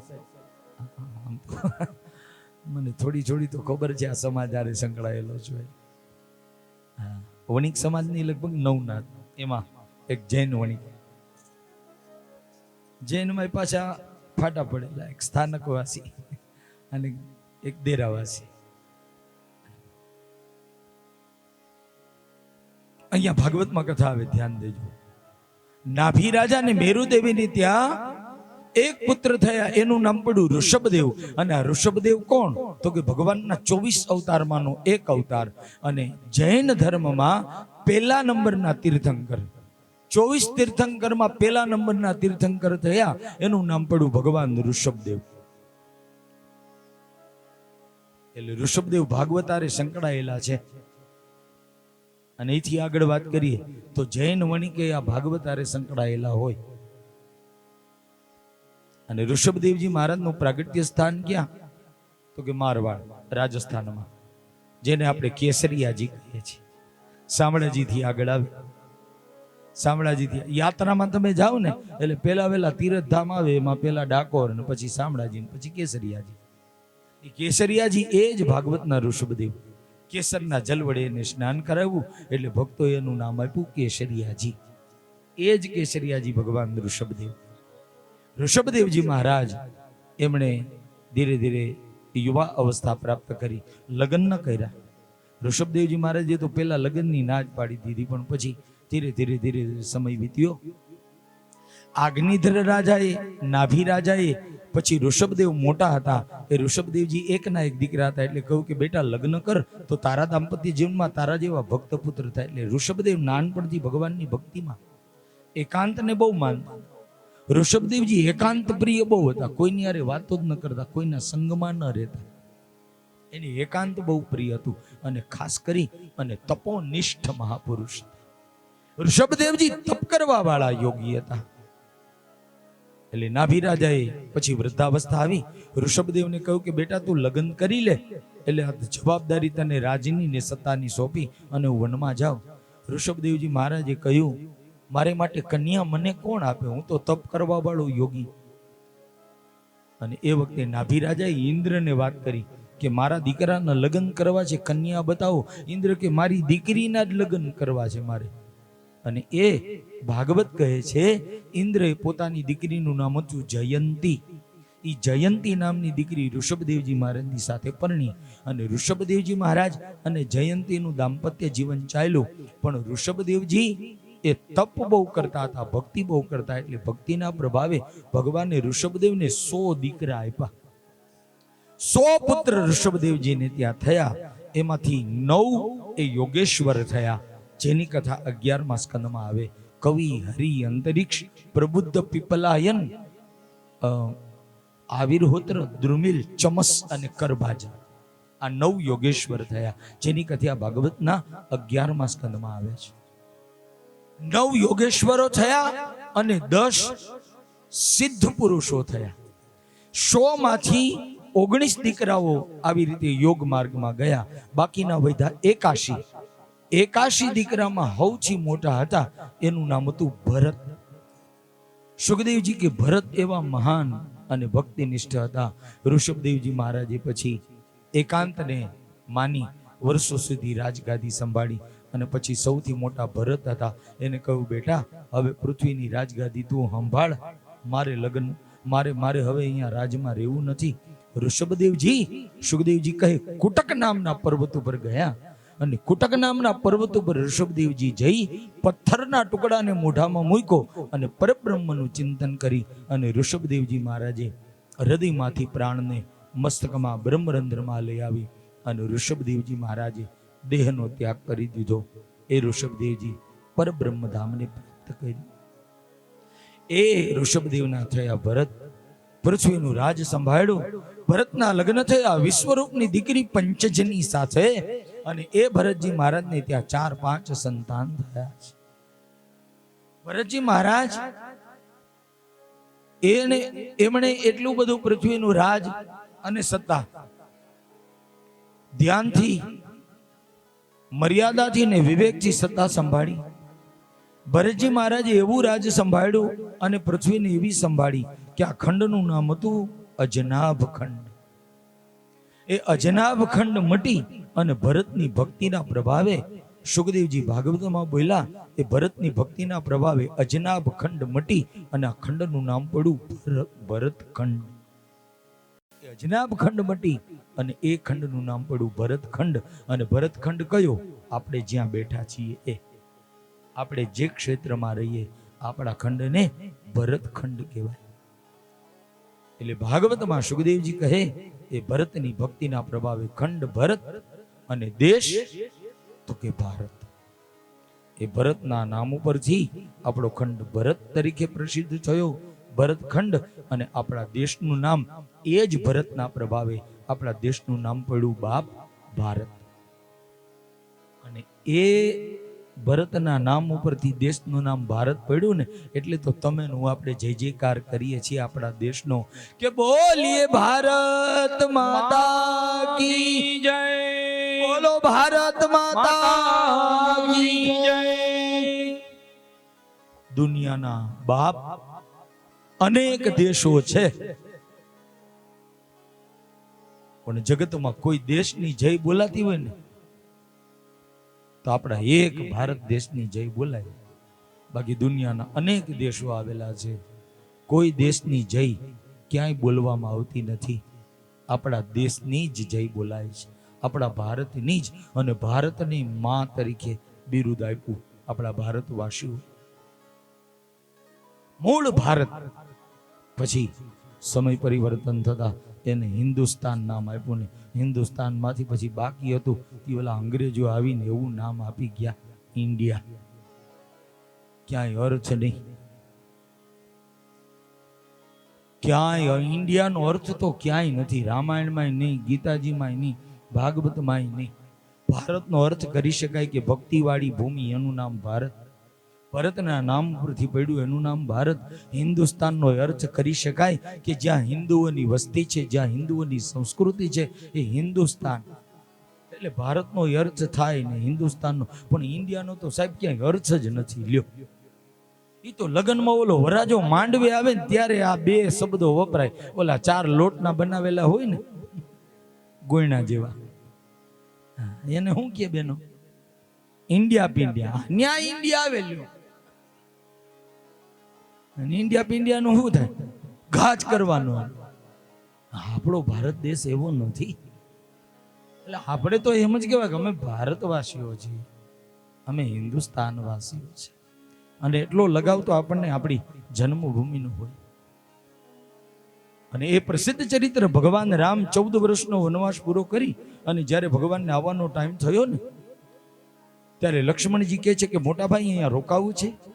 ત્યારે ભગવાન રામના હૃદયમાંથી શબ્દો નીકળ્યા. વાલ્મીકી રામાયણમાં ભગવાન જે શ્લોક બોલ્યા ને એ વાલ્મીકી રામાયણમાં વાલ્મીકીએ કહ્યું, ભગવાન રામે લક્ષ્મણને કહ્યું, અઈ સુવર્ણમયી લંકા. હે લક્ષ્મણ, અઈ સુવર્ણમયી લંકા પણ લક્ષ્મણ નામે રોચ દે જનની જન્મભૂમિશ્ચ સ્વર્ગાદ અપી ગરીયસી. ભગવાને કહ્યું આ રાવણની લંકા ભલે હોનાની રહી પણ ભગવાન કે એક ઘડી માટે મને અહીંયા ગમતું નથી. ભગવાન રામે કહ્યું જનની જન્મભૂમિશ્ચ. જન્મભૂમિનું ગૌરવ અને એનો ગર્વ દરેક હિન્દુને હોવો જ જોઈએ. અને એમાં ખાસ કરીને જે ભારતમાં રહેતા હોય, જેનો જન્મ ભારતમાં હોય, એને તો ગર્વ હોવો જોઈએ આપણા ભારત. જુઓ ને, આપણા ભારતવાસીઓ વિદેશમાં ઘણા વસે છે, એને આપણા ભારત પ્રત્યે ગૌરવ છે અને ગર્વ છે કે અમે અમે અમે અમે ભારત દેશના વાસી છીએ. ભરતખંડના અમે ભારત દેશના સંતાનો છીએ. શું કામ ભારતની એટલી મહત્તા? ભાગવત કહે છે કે બાપ, ભગવાનના 24 અવતાર થયા ને આપણી આ ભારત ભૂમિમાં. ભગવાન રામ, ભગવાન કૃષ્ણ, ભગવાન સ્વામિનારાયણ, ભગવાન વરાહ, ભગવાન નરસિંહ, ભગવાન મત્સ્ય, ભગવાન કૂર્મ, ભગવાન વામન. ભગવાનના 24 અવતાર આપણી ભારત ભૂમિમાં થયા. એકેય ભગવાનને લંડન કે અમેરિકામાં અવતાર નથી લીધો. કોઈ ભગવાન ફ્રાન્સમાં કે યુરોપમાં નથી ગયા. એકેય ભગવાને કે માતાજીએ ઓસ્ટ્રેલિયામાં જન્મ નથી લીધો. કોઈ દી સાંભળ્યું તમે? કે કોઈ દી સાંભળ્યું તમે કોઈ યુરોપનો જય બોલાવ્યો? કોઈ ચીનનો જય બોલાવ્યો? નહીં. આપણા ભારતની જય બોલાય. કેમ કે ભક્તિપૂર્ણ દેશ. એથી વધીને આગળ ભારતમાં ગંગા, યમુના અને સરસ્વતી જેવી પવિત્ર નદીઓ આપણને પાવન કરે, આપણા જીવનને પાવન કરી દે, આપણા પાપોને બાળે. કહેવાનો ભાવ સુખદેવજી કહે કે એ ભરતજી મહારાજના નામ ઉપરથી ખંડ અજનાભ મટી ભરતખંડ થયો. એ ભરતજી મહારાજના દાંપત્ય જીવનમાં 5 સંતાન. ભરતજીએ પણ સત્તાને બરાબર ધ્યાન દઈને સંભાળી. સંપત્તિને સત્તા હતી પણ ભરતજી એ સંપત્તિમાં ચોટેલા ન રહ્યા. ભરતજીએ છેલ્લે વિચાર કર્યો કે સત્તા ને સંપત્તિ ઉપર જશું ત્યારે હારે નહીં આવે, એ બધું અહીંયા જ રહી જશે. હારે શું આવશે? આપણી સાથે શું આવશે? તો કે કરેલું પુણ્ય અને કરેલું પાપ. આ પાપ અને પુણ્યના જ પોટલા સાથે આવવાના છે. બાકી ભરતજી કે ગમે એટલા મોટર, બંગલા, ગાડી, સંપત્તિ અને સત્તા એ બધું ભરતજી કે અહીંયા જ મૂકીને જવાનું એવો ભાવ કરી વર્ષો સુધી રાજ કરી પોતાના 5 દીકરામાં મોટા દીકરાને ગાદી આપી અને ભરતજી આવ્યા નેપાળ. નેપાળમાં ગંડકી નદી વહે અને એ ગંડકી નદીના કાંઠે ભરતજીએ ઝૂંપડી બનાવી અને સાધુ જેવું સાદું જીવન ભરતજી જીવવા લાગ્યા. સુખદેવજી કે ભરતજી એકલા બની ઝૂંપડી બનાવીને રે, સવારે વહેલા ઉઠે, સૂર્યનારાયણ ઉગે પેલા ઉઠી સ્નાન કરી સંધ્યા વંદન કરે, સૂર્યનારાયણ ઉગે ગંડકી નદીમાં ઉભા રહી સૂર્યનારાયણને અર્ઘ્ય આપે. એક વખત ભરતજીએ સૂર્યને અર્ઘ્ય આપ્યું. એક હરણી પાણી પીવા આવી. હરણી ગર્ભવતી હતી. હરણીએ પાણી પીધું. સિંહે ગર્જના કરી. સિંહની ભયંકર ગર્જના થઈ છે અને સિંહની ગર્જના થઈ પરિણામે હરણી ગર્ભવતી પાણી પીતી ગભરાઈ ગઈ. હરણી ગભરાઈ ગઈ, ગર્ભવતી હતી એટલે ગંડકી નદીને છલાંગ લગાવી. પણ જ્યાં છલાંગ લગાવી એટલે ઉદરમાં બાળક હતું, હરણ બાળ. એનો જન્મ થઈ ગયો, એનો પ્રસવ થઈ ગયો. હરણ બાળનો પ્રસવ થઈ ગયો, એ પાણીમાં પડ્યું અને હરણી સામે કાંઠે આવી. પણ માથું ભટકાયું પથ્થરમાં. હરણી તડફડી મૃત્યુ પામી. હરણીનું મૃત્યુ થયું. ભરતજી ગંડકી નદીમાં સૂર્યને અર્ઘ્ય આપે અને તડફડતા હરણના બચ્ચાને જોઈને ભરતજીને દયા આવી. બિચારું હરણ, લાવ એને બચાવી લઉં. પાણીમાં તડફડતા હરણ બાળને ઊભું કરી બહાર લઈ આવ્યા. ઝૂંપડીમાં લઈ ગયા, એને બરાબર સાફ કરી ગામમાં ગયા. ગાયોનું દૂધ લઈ આવી અને ગાયનું દૂધ હરણ બાળને પીવડાવી એનું પાલન પોષણ કર્યું. આને જીવ દયા કહેવાય. અને જીવ દયા કરવી એ દરેક વ્યક્તિનો ધર્મ છે, દરેક મનુષ્યની ફરજ છે. ભરતજી મહારાજે હરણ બાળની રક્ષા કરી. હરણ બાળ ધીરે ધીરે દૂધ પીતા મોટું થવા લાગ્યું, દોડવા લાગ્યું, ફરવા લાગ્યું. ભરતજી ઝૂંપડામાં પછી ભરતજી હરણનું ધ્યાન રાખીને મોટું કરે. પણ ધીરે ધીરે જેમ જેમ હરણ બચ્ચું મોટું થયું, હરણ બાળ, એમ પછી ભરતજી મહારાજને મૂકીને હરણ ક્યાંય જાય નહીં. ભરતજી સંધ્યા કરે, ઠાકોરજીની સેવા કરે, હરણ બાળ દોડીને ભરતના ખોળામાં બેસી જાય. અહીંયા ભાગવત કહે છે કે આનું નામ માયા. અને માયા ગમે તે રૂપે માણાને પકડે. માનવને કોઈ પણ રૂપે માયા બંધનમાં નાખે છે. ભરતજીએ પત્ની છોડી, પુત્ર છોડ્યા, પરિવાર છોડ્યો, સગા છોડ્યા, સંબંધી છોડ્યા, રાજ છોડ્યું, સત્તા છોડી, સંપત્તિ છોડી અને જંગલમાં આવ્યા તો હરણ માયા હરણ બનીને ભરતને પકડે. એટલે માયા કોઈ પણ રૂપ લઈને પકડે છે, છૂટવા નથી દેતી જીવને. અને એ હરણ રૂપી માયામાં ભરતજી બંધાયા. હરણ બાળને મોટું કરતા એમાં માયા લાગી. પેલા દયા આવીને પછી માયા લાગી. મારું હરણ અને હું હરણનો સમય વીતતા ભરતજી મહારાજ હરી હરી હરી હરી કરવા વાળા એ હરણ હરણ કરવા લાગ્યા. હવે હરી ભૂલાઈ ગયા, હરણ યાદ રહી ગયું. હવે તો ઘડીએ ને ઘડીએ મારું હરણ ક્યાં ગયું, મારું હરણ ક્યાં ગયું, આમ કરતા પથારીવશ થયા. ભરતજી પથારીવશ બન્યા. હરણ બાળ ઘરના દરવાજા ખુલી ગયા. છલાંગ લગાવીને હરણ બાળ નીકળી ગયું. એ વખતે હરણનું ટોળું પાણી પીવા આવ્યું. હરણ બાળ ટોળામાં ભળી ગયું. પથારીમાં પડેલા ભરત ઊભા થવાની શક્તિ. ભરતજી પથારીમાં પડ્યા ચિંતા કરવા લાગ્યા. હરણ ક્યાં ગયું હશે, હરણ ક્યાં ગયું હશે? એને કોઈ હિંસક પશુ મારી નાખશે. એ હરણની જ ઉપાધિમાં ભાગવતકાર કહે ભરતજીએ પ્રાણનો ત્યાગ કરી દીધો. હરિનું સ્મરણ ભૂલાઈ ગયું ને હરણનું સ્મરણ રહી ગયું. હરણ હરણ હરણ બોલતા મરણ પામ્યા. ભાગવત કે, ગીતાજી કે, ભગવત ગીતામાં ભગવાન કૃષ્ણ બોલ્યા કે અંતકાલે ચ મામેવ સ્મરણ મુક્તવા કલેવરમ ય પ્રયાતિ સમદભાવમ યાતિ નાસ્યત્ર સંશય. ભગવાન ગીતાકાર ગીતાજીમાં 6થા અધ્યાયમાં બોલ્યા, અંતકાલે જેનું જે સ્મરણ કરે ને અંતકાલે અવતાર લેવો પડે એ શરીરે. ભરતજી હરણ બોલ્યા એટલે એ જ હરણના પેટે ભરતજીનો જન્મ થયો કાલંજર પર્વતમાં. કાલંજર પર્વતમાં હરણ જેવા એક સામાન્ય જીવના પેટે ભરતજી હરણ બની અને જન્મા.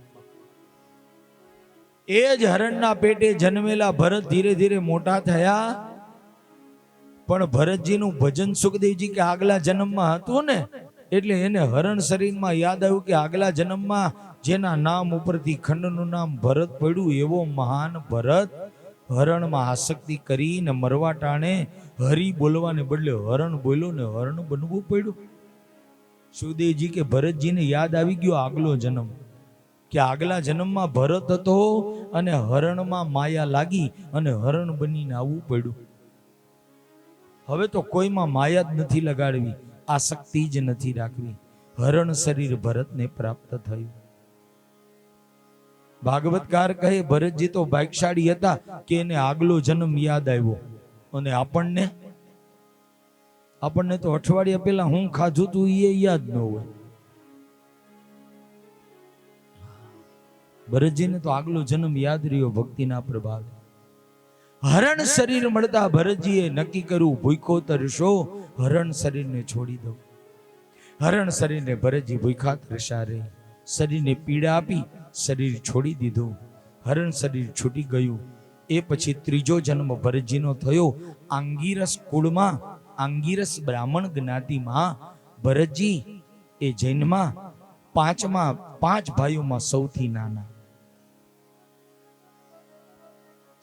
નાના બાળક તરીકે જન્મ્યા અને નામકરણ થતા એનું નામ પડ્યું ભરત. 5 ભાઈઓમાં સૌથી નાના ધીરે ધીરે મોટા થયા. 5 વર્ષના થયા અને માતા પિતાની છત્રછાયા ગુમાવી. ભરતજીના માતા પિતા દેવલોકને પ્રાપ્ત કર્યું. હવે 4 ભાઈઓના આશ્રયે ભરત મોટા થવા લાગ્યા. 4 ભાઈઓ મોટા યુવાન થયા ને એટલે એને લગ્ન કર્યા. ભરતજીએ કહ્યું કે મારે લગ્ન નથી કરવા. ભાઈઓ કે હજી તો લગ્નને વાર છે, હજી ભણવાનું બાકી. જનોય આપી, બ્રાહ્મણ હતા ને એટલે જનોય આપીને તો ભરતજીને આગલો જન્મ યાદ આવ્યો. આગલા જન્મમાં હરણ હતો અને એના આગળના જન્મમાં આ ધરતીનો રાજા ભરત હતો. હવે આ ભરતજી કે ત્રીજો ફેરો છે, હજી કેટલા ફેરા થાય કઈ ખબર નથી. પણ જ્યારે ભરતને યાદ આવ્યું ને તો સાવધાન થઈ ગયા. જનોય ભાઈઓએ પહેરાવી, જનોય ન પહેરી. ભણવા મૂક્યા તો ચોપડા નદીમાં પધરાવી દીધા. ભરતજી કે આપણે ક્યાં ગ્રેજ્યુએટ થવું. 4 ભાઈઓના લગ્ન થયા, પત્નીઓ આવી. ભરતે લગ્ન ન કર્યા, પાગલની જેમ ભટકવા લાગ્યા, જડ જેવું જીવન જીવવા લાગ્યા. લોકો ભરતને જડ ભરત કહેવા લાગ્યા. જડ જેવો છે, જડ જેવો છે. જડ ભરત બની અને ભરતજી મહારાજ જીવન વિતાવવા લાગ્યા. ભાભીઓ ક્યારેક ભરતને ખાવા દે, ક્યારેક ન દે. પણ ભરતજી મહારાજ ક્યારેક ખોટું ન લગાડે કે આજે ભાભીઓએ મને ખાવા દીધું, આજે ન દીધું. જ્યારે ભરતજીને ભોજન મળે ને તો ભરતજી એમ કે ઠાકોરજી આજે તમારો પ્રસાદ મને મળ્યો એટલે ખાઈ લો. અને જેદી ન મળે તેથી ઠાકોરજીને ભરતજી પગે લાગીને કે આજે ઠાકોરજી 11 છે એવું માનું છું. એટલે જેદી ખાવા ન મળે, ભોજન ન મળે તેથી ભરતજી કે ઉપવાસ, એકાદશી માની. ભાભીઓ ક્યારેક 2 દિવસનું ટાઢું ખાવા દે. ભરતજી બહુ સમજુ હતા. કહ્યું કે ભોજન માટે ઝઘડો નથી કરવો, જમવા માટે ઝઘડો નહીં. જે મળે એ ખાવું, ન મળે તો ઉપવાસ. દાઢી વધી ગઈ, જટા વધી ગઈ. પછી તો ભરતના ભાઈઓએ ભરતને ખેતરે ધ્યાન રાખવા બેસાડ્યા કે તું બીજું કાંઈ કામ કરતો નથી, અમે ખેતી કરીએ, મોલ પાકી ગયો છે, એ મોલનું ધ્યાન રાખ. ભરતજીને ખેતરે બેસાડ્યા. અમને ગામની ગાયો આવીને ચરવા. ભરતજી મહારાજ આખા ગામની ગાયોને ખેતરમાં બોલાવી અને ઊભો પાક હતો એને ભરતજીએ ખવડાવી દીધો ગાયને. ભરતના ભાભીઓ જમવાનું લઈને આવ્યા ખેતરે વાડીએ. ભરતને જમવાનું દેવા આવ્યા, પણ આખા ખેતરમાં ગામની ગાયોને બધો પાક ખાઈ ગયેલો જોઈ ભાભીઓએ જઈ અને ભરતના ભાઈઓને ફરિયાદ કરી કે તમારા ભાઈએ તો બધું ગાયને ખવડાવી દીધું. ભરતના ભાઈઓ આવી અને ભરતને બહુ માર માર્યો. જા, હવે તને ઘરમાં રહેવા દેવો નથી, ઘર છોડીને ચાલ્યો જા, તારો અને અમારો સંબંધ પૂરો. ભરતજી એક શબ્દ બોલ્યા વગર ઘરને છોડી જંગલ ગયા. પાગલની જેમ ફરવા લાગ્યા. સુખદેવજી કહે, ભરતજી જંગલમાં ફરે. ભીલના રાજાએ માતાજીને માનતા કરી મારે ઘેરે દીકરો દ્યો, માણાનો બલી ચડાવું. એ માનતા કરીને માતાજીએ દીકરો દીધો. એ રાજાને અંધશ્રદ્ધા બહુ હતી કે માતાજીએ દીકરો આપ્યો એટલે માણાનો બલી ચડાવવું. ભીલનો રાજા એમણે માણસોને મોકલા કે માણસ સારો રૂષ્ટપુષ્ટ હોય ને ગોતી લાવો, માણાનો બલી ચડાવવો છે. ભીલના સૈનિકો આવ્યા. જંગલમાં ભરતજી ફરતા હતા, એને પકડીને લઈ આવ્યા. ભરતજીને લઈ આવી અને સૈનિકોએ કહ્યું કે મહારાજ, આ માણા મળ્યો છે. ભરતજીને રાજાએ કહ્યું કે તું અહીંયા ઊભો રહે, તારું માથું માતાજીના ચરણમાં કાપીને અર્પણ કરવું છે. ભરતજીએ કહ્યું કે હું તો એ જ રાહ જોઉં કે ક્યારે મારું મોત આવે અને શરીરથી છૂટી જાઉં. ભદ્રકાલી સામે બે હાથ જોડીને ભરત ઉભા. ભીલે પોતાના સૈનિકોને કહ્યું કે આ બાવા જેવા સાધુ જેવા પુરુષનું માથું કાપો. અને ભરતજી માના ચરણમાં માથું નમાયું. પગે લાગીને ભરતજી કે માં, હવે જલ્દી મારું ઉદ્ધાર કર. આ ભરતજીએ માથું નમાવ્યું અને એકદમ ભીલના રાજાએ સૈનિકોને આજ્ઞા કરી, માથું કાપો. તલવાર ઉગામી અને સૈનિકો ભરતનું માથું કાપવા ગયા. પણ ભદ્રકાલી માતાજીથી આવું જોવાયું નહીં અને અંધશ્રદ્ધાવાળા દુષ્ટ ભીલોનો નાશ કરવામાં તૈયાર થયા. એકદમ ભદ્રકાલીની મૂર્તિ ધ્રુજી કડાકા સાથે એકદમ ભદ્રકાલીની મૂર્તિ ફાટી. મૂર્તિમાંથી ભદ્રકાલી રણચંડી બની અને પ્રગટ થયા. બોલીએ ભદ્રકાલી માત કી જય, બોલીએ ભદ્રકાલી માત કી જય. ભદ્રકાલી રૂપે માં પ્રગટ થયા અને ભરતજીની રક્ષા કરી, ભીલોનો ઉદ્ધાર કર્યો. અસુર દૈત્યને માતાજીએ માર્યા અને ભરતની રક્ષા ભદ્રકાલીએ કરી. પછી તો ભદ્રકાલી ભરતને કહે, માગો બેટા, શું જોઈએ? ભરતજીએ કહ્યું, ભગવત ભજન માટે વરદાન આપો. માતાજીએ આશીર્વાદ આપ્યા. ભદ્રકાલી અંતર ધ્યાન. ભરતજી જંગલમાં ફરે છે. રહુગણ નામના રાજા જ્ઞાન લેવા માટે જતા હતા. રહુગણ રાજા જ્ઞાન લેવા માટે વનમાં જાય. સુખદેવજી મહારાજ કથા બતાવતા કહે, રહુગણ રાજાની પાલખી 4 જણા ઉપાડે. પાલખીમાં બેસી અને રહુગણ રાજા કપિલદેવજી પાસે જ્ઞાન લેવા જાય છે. 4 જણા પાલખી ઉપાડતા હતા. એક જણાની તબિયત બગડી, પડી ગયો. રહુગણ રાજાએ કહ્યું કે 4 જણા પાલખી ઉપાડે તો જ પાલખી સીધી રહે. એટલે એક જણો પડી ગયો. રહુગણે માણસો 3 જણાને કહ્યું કે જાઓ, આ જંગલમાંથી જે મળે એને મારી પાલખી ઉપાડવા બોલાવી લાવો. બોલાવાની આજ્ઞા કરી. સૈનિકો ગોતવા આવ્યા ને ભરતજી મળ્યા. ભરતજી મળ્યા. સૈનિકોએ કહ્યું, હાલો અમારા રાજાની પાલખી ઉપાડવા. ભરતજી કે હાલો. આ જન્મમાં જ ભરતજી કે બધાનો હિસાબ પૂરો કરી દેવો છે, કોઈનું બાકી નથી રાખવું. જે જ્યાં લઈ જાય ત્યાં જાવ. આવ્યા. રહુગણે ભરતને કહ્યું, પાલખી ઉપાડ. અને ભરતજીએ તરત ખંભે પાલખી લીધી. મોટી દાઢી, મોટી જટા, પગ ઉગાડા, શરીર ઉઘાડું, એક પોતળી વીટેલી કમર ઉપર, અને પોતળી વીટેલા ભરતજીએ પાલખી ઉપાડી. ભરતજી એવા રૂષ્ટપુષ્ટ હતા કે પાલખી ઉપાડી પાલખી થઈ ત્રાસી, કેમ કે ભરતજી ઊંચા હતા અને 3 સૈનિકો નીચા હતા, એટલે પાલખી ત્રાસી થઈ ગઈ. રહુગણ રાજા પાલખીમાં આમ ખૂણામાં રડવા લાગ્યો. આમ રાજાને બરાબર બેસી ન શકાય, રાજા આમ ખૂણામાં આમ આમ ઢળી જાય. એટલે રહુગણે કહ્યું કે પાલખી સીધી રહે એવું નથી, સીધી રાખો, સીધી. સૈનિકોએ કહ્યું કે મહારાજા નવો ઉપાડવા વાળો આવ્યો ને ઊંચો છે, એટલે પાલખી તો ત્રાસી જ રહેવાની. પછી તો રહુગણ રાજા સંભાળીને બેઠા, આગળ ચાલ્યા. ભરતજી જમીન ઉપર જોવે, કીડી મકોડા જીવ જનાવર જીવાત કચરાય નહીં, નહીતર ભરતજી કે કેટલા જન્મ અવતાર લેવા પડશે, કેટલા જન્મ ભટકવું પડશે, અને જે પાપ કરે એનું ફળ તો ભોગવવું જ પડે. એટલે ભરતજી સંભાળીને ડગલા ભરે. કીડી મકોડાને જોયું ઊભા રહી જાય. કીડી મકોડાને જોઈને ભરતજી છલાંગ લગાવે, અને જેવી ભરતજી છલાંગ લગાવે એટલે રહુગણની દશા પાલખીમાં કેવી જાય. ઓલા દડાને આમથી આમ તમે ભટકાડો ને એવી રીતે રહુગણ રાજાનું આમ માથું ભટકાય, પાલખીમાં આમ માથું ભટકાય, આમ માથું ભટકાય. અને રહુગણ રાજાને લાગવા લાગ્યો ને રહુગણ ક્રોધમાં બોલ્યા, તમને સરખા નથી ચાલતા આવડતું. સૈનિકોએ કહ્યું, મહારાજ અમે સીધા હાલીએ પણ આ નવાનું નક્કી નથી. અને ભરતજીને રહુગણ રાજા પછી બહુ જ કડવા વચન કહ્યા કે તું જીવતા મરેલા જેવો છે, તારું શરીર રૂષ્ટપુષ્ટ છે પણ તારામાં વિવેક મર્યાદા નથી, તું તો પશુ જેવો છે.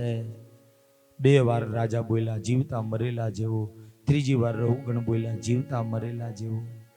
અને ભરતજીને ગમ્યું નહીં, એટલે ભરતજી બોલ્યા, રહુગણ જીવતા મરેલા જેવો હું નહીં, તું છે. તું જીવતો છે તોય ભરતે કહ્યું કે 4 જણા તને ખંભો આપીને લઈ જાય, એટલે તું સાચા હૃદયથી વિચાર ને, તો રહુગણ જીવતા મરેલા જેવો હું નહીં, જીવતા મરેલા જેવો તું છે. આવું ભરત બોલ્યા. રહુગણે તરત જ પાલકીમાંથી નીચે ઉતરી ભરતને પગે લાગીને કહ્યું, મહારાજ તમે કોણ છો? ભરતજી મહારાજના પગ પકડ્યા રહુગણ રાજાએ, અને પગ પકડીને રહુગણ રાજા ભરતજીને પરિચય પૂછે છે કે મહારાજ તમારી મને ઓળખાણ આપો, તમે છો કોણ? કસ્તમ ગુરુ ન સસ્યાત સ્વજનો ન સસ્યાત પિતા ન સસ્યાત સ્વજનો ન સસ્યાત દેવમ ન તસ્યા ન પતિ સસ્યાત ન મોક્ષયેદ્ય સમુપેત મૃત્યુમ. રહુગણ રાજાએ પૂછ્યું છે કે મહારાજ તમે કોણ છો, તમારો પરિચય આપો. ભરતજી મહારાજે કહ્યું કે હે રહુગણ, મારો શું પરિચય તને આપું? 3 જન્મથી હું ભટકું છું. આ પૃથ્વી ખંડનો ભરતખંડનો રાજા ભરત, મારા નામ ઉપરથી ખંડનું નામ પડ્યું ભરતખંડ. એ ભરત મટી અને હરણના પેટે જન્મ લીધો. હરણ શરીરમાંથી છૂટી અને અંગીરસ કુળમાં પાછો જળ ભરત બનીને આવ્યો. ભરતજીએ એ વાત કરી રહુગણને કહ્યું 3 જન્મથી ભટકું એટલે સાચી ઓળખાણ નથી આપી શકો એમ. રહુગણને જ્ઞાન થઈ ગયું, અને રહુગણને જ્ઞાન થતા ભરતજીનો ઉપદેશ લઈ રહુગણ રાજા સત્સંગનો મહિમા જાણી વનમાં ગયા. સુખદેવજી મહારાજે પરીક્ષિત રાજાને ચરિત્ર બતાવ્યું. ભરતજી ભગવાનના ધામમાં ગયા. પછી આગળ ખગોળ અને ભૂગોળનું વર્ણન બતાવ્યું. પૃથ્વીથી ઉપર આવેલા 7 લોક, ભૂલોક, ભૂલોક, સ્વર્ગલોક, મહરલોક, જનલોક, તપલોક, સત્યલોક. પૃથ્વીથી નીચે આવેલા 7 પાતાળ, અતલ, વિતલ, સુતલ, તલાતલ, મહાતલ, રસાતલ અને પાતાળ. એ 14 બ્રહ્માંડનું વર્ણન. પૃથ્વીથી કયો લોક અધર, એનાથી ઊંચો લોક કેટલા યોજન, એનાથી બીજા લોક અલગ અલગ યોજન પ્રમાણે એવા સૂર્યથી ચંદ્ર કેટલા દૂર, ચંદ્રથી નક્ષત્ર કેટલા દૂર, નક્ષત્રથી તારાઓ કેટલા દૂર, એ બધું વર્ણન સુખદેવજીએ સમાધિ ભાષામાં બતાવી અને છેલ્લે 28 નરકોનું વર્ણન કર્યું કે જે માણસ જેવું પાપ કરે એ પ્રમાણે એને નરકની વેદના ભોગવવી પડે. બહુ ખોટું બોલે સુખદેવજી કે એ રૌરવ નામના નરકમાં જાય, જે બીજાનું જ ધન ખાઈ જાય એ કુંભીપાક નામના નરકમાં જાય. સુખદેવજી કે જે માતા પિતા ગુરુ અને બ્રાહ્મણનો અપરાધ કરે એ અવિચી નામના નરકમાં જાય, અને જે ખોટી સાક્ષી પૂરે એ મહારૌરવ નામના નરકમાં જાય. આવા અલગ અલગ નરકોનું વર્ણન સુખદેવજીએ કર્યું અને 5મા સ્કંદને વિરામ આપ્યો. ઇતિ શ્રીમદ ભાગવતે મહાપુરાણે વૈયાસિક્યામ અષ્ટાદશસહસ્ર્યામ પારમહંસ્યામ સંહિતાયામ પંચમ સ્કંધે નરકાનુવર્ણનમ નામ ષડવિંશોऽધ્યાય સંપૂર્ણોऽયં વયમ સમર્પયેત. રાધા કૃષ્ણ ચરણ કમલાભ્યો નમો નમઃ. બોલીએ શ્રી બાલ કૃષ્ણલાલ કી જય. એક વાર પ્રેમથી બોલો દ્વારિકાધીશ કી જય. શ્રી ગોવર્ધનનાથ કી જય. શ્રી વલ્લભાધીશ કી જય. શ્યામ સુંદર શ્રી યમુને મહારાણી વિઘ્ન વિનાયક દેવ કી જય. અહીંયા 5મા સ્કંદને ગોવર્ધનનાથ પ્રભુ શ્રી વલ્લભ પ્રભુ ઠાકોરજીના ચરણમાં સમર્પિત કરીએ અને આવો 6ઠા સ્કંદમાં આપણે આગળ વધીએ. શ્રીમદ ભાગવતજીના 6ઠ સ્કંદમાં આપણે સૌ નિમજ્જન કરવા જઈએ. 6ઠ સ્કંદની કથાના પ્રારંભે પરીક્ષિત મહારાજ સુખદેવજી મહારાજને પ્રશ્ન કરવા લાગ્યા છે કે હે મહારાજ, 5મા સ્કંદના અંતે નરકોનું વર્ણન સાંભળી અને મનમાં એક સંશય થયો. એ સંશયનું તમે સમાધાન કરો. અને એ વખતે સુખદેવજી મહારાજ કહે, રાજા, જે સંશય થયો એ કહો. અને 6ઠા સ્કંદના પ્રારંભે રાજા બોલ્યા, રાજોવાચ નિવૃત્તિ માર્ગ કથિત આદો ભગવતા યથા કર્મયોગોપલબ્ધેન બ્રહ્મણા યદ સંશ્રુતિ પ્રવૃત્તિ લક્ષણશ્ચૈવ ત્રિગુણ્ય વિષયો મુને યોષાવલીન પ્રકૃતે ગુણ સર્ગ પુનઃ પુનઃ અધર્મ લક્ષણા નાના નરકાશ્ચાનુવર્ણિતાઃ મન્વંતરસ્ય વ્યાખ્યાત આદ્ય સ્વયંભુવો યતઃ.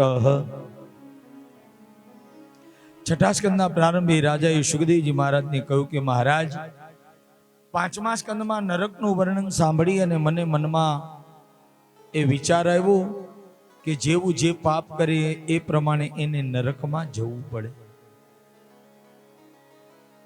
પરીક્ષિત રાજાએ કહ્યું કે મહારાજ, મને એ વાતની ચિંતા થઈ કે તમે 28 નરકોનું જે વર્ણન કર્યું કે જે માણસ જેવું પાપ કરે એ પ્રમાણે એને નરકમાં જવું પડે. એટલે 28 નરકના વર્ણનમાં રાજાએ કહ્યું કે મહારાજ, તમે એવું બોલ્યા કે જે માણસ બ્રાહ્મણ, સાધુ, માતા, પિતા અને ગુરુ એનું અપમાન કરે એને અવિચી નામના નરકમાં જવું પડે.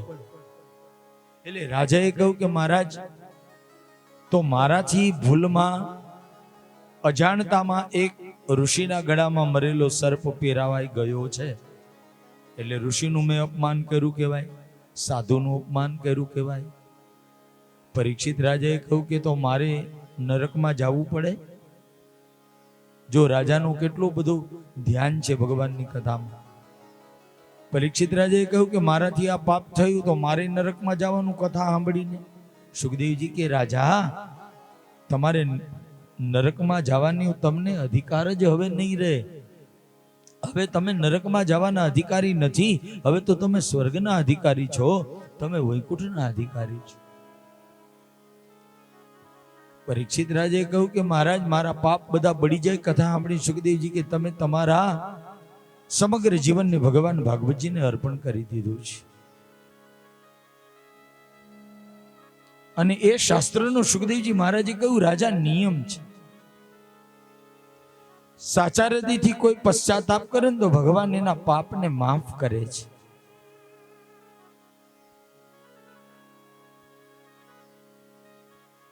તમે સાચા હૃદયથી પસ્તાવો કર્યો છે ને એટલે ભગવાન તમારા પાપને જરૂર માફ કરશે. રાજાએ કહ્યું કે મહારાજ એમને એમ તમારા આશ્વાસનથી મને સંતોષ નહીં જાય.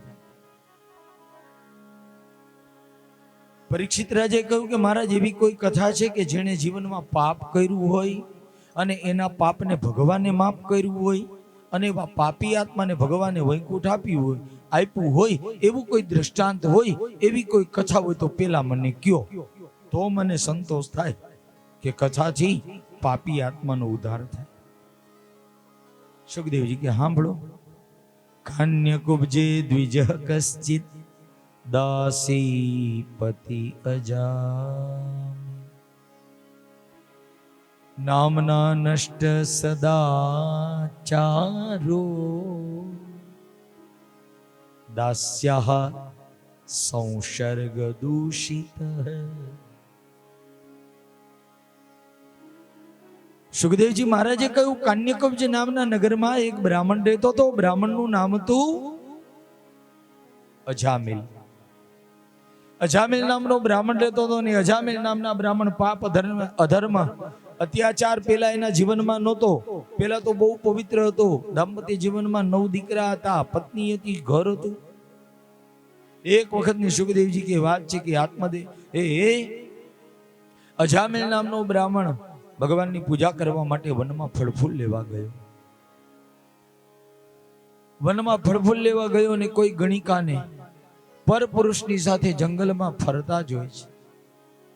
એ ગણિકા અને પરપુરુષને જંગલમાં ફરતા જોયા. ગણિકા બહુ જ રૂપાળી સ્વરૂપવાન હતી. સુખદેવજી કહે અજામિલે એ વનમાં ફળફૂલ લેવા ગયો, પણ એ વખતે ગણિકા એટલે વેશ્યા એ ગણિકાને પરપુરુષની સાથે જંગલમાં ફરતા જોઈ અને એ અજામિલ એમાં મોહિત બન્યો. અજામિલ ઘરે આવીને ઠાકોરજીની સેવા પૂજા, ભગવાનની સેવા, ભગવત સેવા કરી, પણ ભગવાનની સેવામાં ધ્યાન ન લાગ્યું. ગણિકામાં એ મોહિત બની ગયો. બીજા દિવસે વનમાં ફળફૂલ લેવા ગયો. બીજા દિવસે પણ એ જ ગણિકા જોવા મળી. અજામિલે આમ કરતા કરતા પછી તો રોજ વનમાં ફળફૂલ લેવા જાય, ઘરે આવીને પૂજા કરે, સેવા કરે, પણ ભગવાનની પૂજામાં સુખદેવજી કે અજામિલનું ધ્યાન ન રહે. આમ કરતા કરતા અજામિલની આંખ બગડી. આંખ બગડી પછી મન બગડ્યું. મન બગડ્યું પછી બુદ્ધિ બગડી, અને બુદ્ધિ બગડી એટલે વૃત્તિ બગડી, અને વૃત્તિ બગડી એટલે હવે જીવનને બગાડવા આત્મદેવ એ અજામિલ તૈયાર થયો. અજામિલ એકવાર જંગલમાં જઈને પછી ગણિકાને કહ્યું કે તું મારી ઘેરે ચાલ. ગણિકાએ કહ્યું કે તું મને પૈસા આપે તો હું તારે ઘેરે આવું. અજામિલે ગણિકાને પૈસા આપવાનું નક્કી કર્યું. ધર્મપત્નીને તગડી મૂકી, કાઢી મૂકી. 9 દીકરાને લઈને ધર્મપત્ની ચાલી ગઈ. 10મો દીકરો ધર્મપત્નીના ઉદરમાં હતો અને એવી ગર્ભવતી પત્નીને તગડી મૂકી અજામિલ. ગણિકાને લઈ આવ્યો. ભાગવતમાં સુખદેવજી કહે અજામિલ ગણિકાને લઈ આવી અને બ્રાહ્મણત્વ એનો નાશ કર્યો. અહીંયા ભાગવતકાર કહે છે બાપ, સંગથી માણસનું જીવન સુધરે છે અને સંગથી માણસનું જીવન બગડે છે. આજે સવારની કથામાં આપણે સત્સંગની વાત બતાવી, સંગની વાત બતાવી કે જેવો સંગ કરો ને એવો એનો રંગ લાગે. એટલે આપણી કાઠિયાવાડી કહેવતમાં આપણે કહીએ ને કે સંગત એવી રંગત, જેવો સંગ એવો રંગ. એથી વધીને આપણી કાઠિયાવાડી કહેવતમાં આપણે ઘણી વાર બોલતા હોય કે કાર્ય હારે ધોરિયાને બાંધો તો એ વાન ન આવે પણ હાન તો આવે. એટલે સંઘની અસર પડ્યા વગર રહેતી નથી. સારાની યારે તમે રહ્યો તો સારી સારી વાતો જાણવા મળે, અને કોઈ ખરાબની યારે રહે તો એની પાસેથી એવું જાણવા મળે. એ વાત તો ચોક્કસ છે. જેવો સંગ કરો એનો રંગ એવો જ આપણને લાગે. એટલે તું સંસ્કૃતના કોઈ વિદ્વાને એવી પણ વાત બતાવી કે જ્ઞાની છે જ્ઞાની મિલે तो करे ज्ञान की बात। ज्ञानी से ज्ञानी मिले तो करे ज्ञान की बात, और गधे से गधे मिले तो करे लाता ला। જ્ઞાની થી જ્ઞાની મળે તો એકબીજા જ્ઞાનની વાતો કરીને બે ગધેડા ભેગા થાય. હવે તો જો કે જોવા જ નથી મળતા, કેવતમાં જ રહી ગયા. કહેવાનો ભાવ અજામિલે ગણિકાનો સંગ કર્યો, અને સંગ કર્યો એટલે જીવન બગડી ગયું. ભગવાન ગીતાકાર ગીતાજીમાં બોલ્યા, સંગથી માણસનું જીવન સુધરે, સંગથી માણસનું જીવન બગડે. સંગાત સંજાયતે કામ, કામાત ક્રોધો બીજાયતે, ક્રોધાત ભવતિ સમોહ, સમોહાત સ્મૃતિ વિભ્રમ, સ્મૃતિ ભ્રંશાત બુદ્ધિનાશો, બુદ્ધિનાશાત પ્રણશ્યતિ. સંગથી પતન સુધીનું કારણ 1.5 શ્લોકમાં બતાવ્યું ગીતાજીમાં, બીજા અધ્યાય. સંગથી પતન સુધીની વાત બતાવી ભાગવત ગીતાકારે. અજામિલ ગણિકાને લઈ આવ્યો, પત્નીને તગડી મૂકી, ચોરી કરવા લાગ્યો, લૂંટફાટ કરવા લાગ્યો. ચોરી લૂંટફાટની સંપત્તિ ગણિકાને દેવા લાગ્યો. ન ખાવાનું ખાવા લાગ્યો, ન પીવાનું પીવા લાગ્યો. બહુ પાપ ધર્મ કર્યું ને એટલે પથારીવશ પડ્યો, પથારીવશ બની ગયો. શરીર નબળું પડી ગયું. ધર્મપત્ની ગામની બહાર ઝૂંપડું બનાવીને રહેતી હતી. સાધુ સંતો જમવા આવ્યા. સાધુ સંતો જમ્યા. જમીને કહ્યું, બેટા તું ગર્ભવતી છે, તારા પેટથી બાળક જન્મ લે ને એનું નામ નારાયણ રાખજે, તારું કલ્યાણ કરી દેશે. પત્નીએ હા પાડી અને સાધુ જેવા ગયા. થોડા સમયમાં અજામિલની પત્નીએ દીકરાને જન્મ આપ્યો. દીકરાનું નામ નારાયણ રાખ્યું. નારાયણ નામ રાખી અને નારાયણ નારાયણ કહીને અજામિલની પત્ની બોલાવા લાગી. આ બાજુ અજામિલ બીમાર પડ્યો, પથારીમાં પડ્યો. એટલે ગણિકાએ કહ્યું કે હવે તું મને કાંઈ આપવાનો નથી, હવે તું મને કાંઈ જ નહીં આપી શકે, તું મને પૈસા નહીં આપે એટલે હું જાઉં. એમ કહીને ગણિકા અજામિલને છોડી ચાલી ગઈ. અને જેવી ગણિકા ચાલી ગઈ, સુખદેવજી કહે, અજામિલ પથારીમાં આવે પસ્તાવો કરે કે મેં એક રૂપમાં મોહિત બની અને પત્નીને કાઢી મૂકી. હવે તો મને કોણ મુક્તિ આપે? હવે તો હું ક્યારે પાપમાંથી છૂટું? પીડા ભોગવવા લાગ્યો અજામિલ પથારીમાં. પત્નીને ખબર પડી મારો પતિ બીમાર પડીને મરવા પડ્યો છે. પાછી પત્ની આવી અજામિલની, નાના બાળકને લઈને આવી. અને અજામિલે પત્નીને આવતા જોઈને કહ્યું, અરે તું પાછી આવી, મને માફ કરી દે, મેં તને તગડી મૂકી. પત્નીએ કહ્યું કે મહારાજ, તમે મર્યાદા ચૂકો, તમે મર્યાદાને મૂકી દ્યો, મારે તો મર્યાદા ન મુકાય. હું તો તમારી પતિવ્રતા સ્ત્રી છું, પત્ની છું. અજામિલને બહુ જ પસ્તાવો થયો. એવામાં અજામિલના પ્રાણ જવાની તૈયારી છે. સુખદેવજી કે અજામિલનો અંતકાલ આવ્યો, પ્રાણ જવાની તૈયારી થઈ. અને એ વખતે યમદૂતો અજામિલના જીવને લેવા આવ્યા. અજામિલ અંતકાલ આવતા યમદૂતો લેવા આવે અને યમદૂતોના વિકરાળ રૂપને જોઈ અજામિલથી બોલાઈ ગયું, હે નારાયણ, હે નારાયણ, હે નારાયણ, હે નારાયણ 3 વાર બોલ્યા ને ત્યાં તો વૈકુંઠમાં અજામિલનો સાથ ગયો. અને નારાયણ નામના માલિક નારાયણ વિષ્ણુ પાર્ષદોને કહ્યું, જાઓ અજામિલને યમદૂતોના બંધનમાંથી મુક્ત કરી દે. વિષ્ણુ પાર્ષદોએ આવી યમદૂતોને અટકાવ્યા કે અજામિલે 3 વાર ભગવાનનું નામ લીધું એટલે એના પાપ બળી ગયા. હવે એનું 12 વર્ષનું આયુષ્ય છે પાછું મળે. યમદૂતોને વિદાય કર્યા.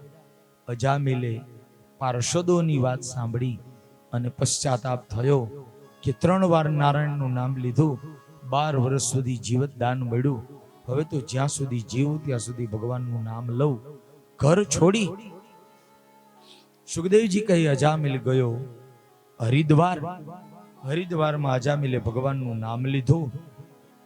ભગવાનનો 12 વર્ષ તપ કરી અને અજામિલે ભગવાનના ધામને પ્રાપ્ત કર્યું. કથા સાંભળીને રાજા રાજી થઈ ગયા.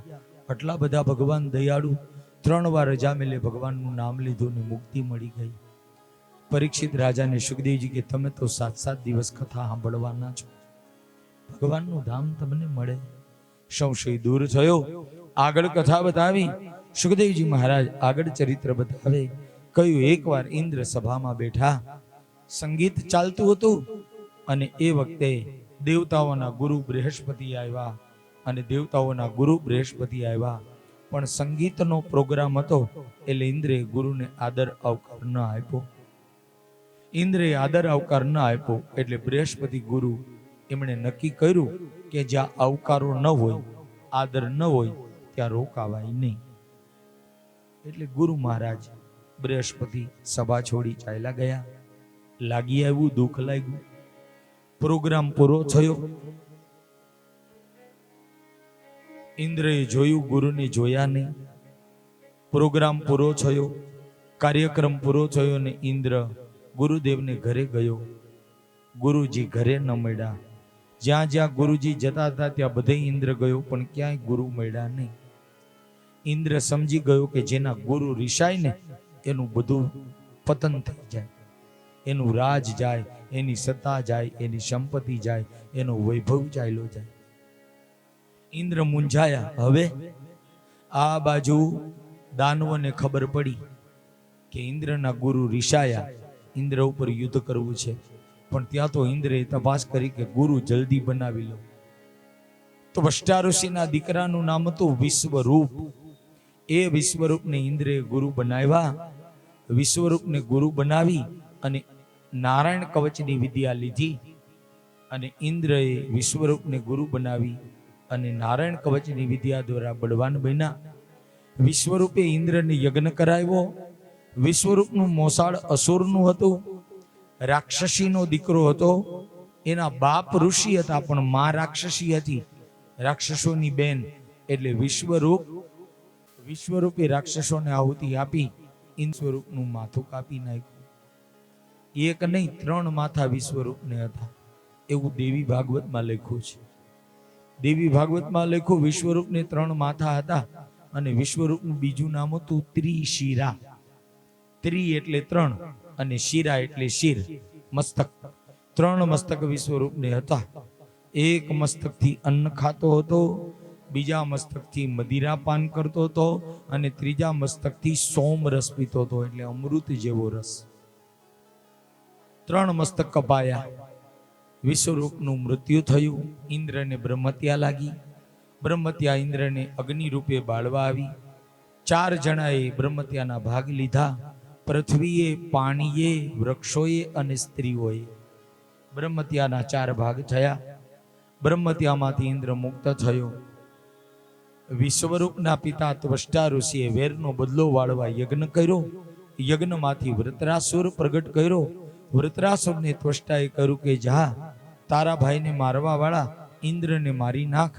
ઇન્દ્રને મારવા વૃત્રાસુર મોટી સેના લઈ સ્વર્ગ ઉપર ચડાઈ કરી યુદ્ધ કર્યું. અને ઇન્દ્ર વૃત્રાસુરને જોઈ ઇન્દ્રલોક મૂકીને ભાગી ગયો. વૃત્રાસુર ઇન્દ્ર લોકનો માલિક બન્યો. ઇન્દ્ર અને દેવતાઓ ભગવાનની પાસે આવ્યા. વનવા આવી અને ભગવાન નારાયણને ઇન્દ્રએ પ્રાર્થના કરી કે વૃત્રાસુરને મારવા રસ્તો બતાવો. ભગવાને કહ્યું સાબરમતી નદીના કિનારે દધીચી ઋષિ એના હાડકા આપે અને એના હાડકાનું વજ્ર બનાવી અને વૃત્રાસુરને મારો તો મરે. ભગવાનની આજ્ઞા કરી એટલે સાબરમતી નદીના કિનારે દધીચીના આશ્રમે ઇન્દ્ર દેવતાઓ ગયા અને ઇન્દ્રએ દધીચીને કહ્યું તમારા હાડકા આપો. દધીચી ઋષિએ પ્રાણનો ત્યાગ કર્યો. ઇન્દ્રએ દેવતાઓએ હાડકા દધીચીના હતા એ વિશ્વકર્માને આપ્યા. વિશ્વકર્માએ વજ્ર બનાવ્યું. વજ્ર લઈને ઇન્દ્ર યુદ્ધ કરવા આવ્યો અને ઇન્દ્રએ યુદ્ધ કર્યું વૃત્રાસુર સાથે. એવી ભીષણ અને ધમસાણ ચડાઈ થઈ. યુદ્ધમાં યુદ્ધ કરતા વૃત્રાસુરે 4 શ્લોકમાં ભગવાનને યાદ કર્યા અને 4 શ્લોકમાં વૃત્રાસુર ભગવાનને યાદ કરતા કરતા ઇન્દ્ર સાથે લડવા લાગ્યો. અને વૃત્રાસુર એ ભગવાનને યાદ કરતા, ભગવાનની સ્તુતિ કરતા, ભગવાનની સાથે લડતા એકદમ ભીષણ અને ધમસાણ દેવતાઓનું, વૃત્રાસુરનું એની સેનાનું થયું.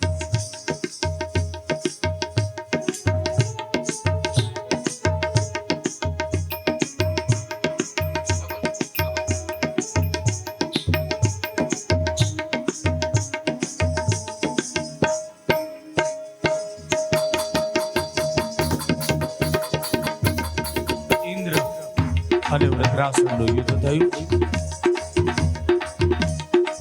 4 શ્લોકમાં વૃત્રાસુરે ભગવાનની સ્તુતિ કરી. અહમ હરે તવ પાદે કમૂલ દાસાનુ દાસો ભવિતાસ્મિ ભૂય હે મન સ્મરેતા સુપદે ગૃણાસ્તે ગૃણીતવા કર્મ કરો તુકાય નાગ પૃષ્ઠમ ન ચ પારમેષ્ઠયમ ન સાર્વભૌમં નરસાધિપત્યમ એન યોગ સિદ્ધિ પુનર્ભવમ વા સમંજસત્વા વિરય કાંક્ષે સમંજસત્વા વિરય કાંક્ષે જાત પક્ષાર્યો માતરમ જગાતનિયમ યથાવત તરા ઉદાતા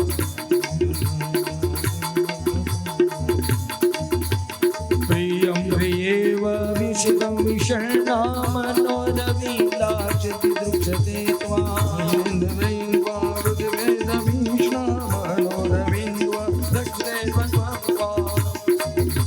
એમોત્તમશ્લોકજનેષુ શક્યં સંસાર ચક્રે ભ્રમત સ્વકર્મભિઃ સંસાર ચક્રે ભ્રમત સ્વકર્મભિઃ આત્મજદાર્ગે સ્વાસક્ત ચિત્તશનનાથ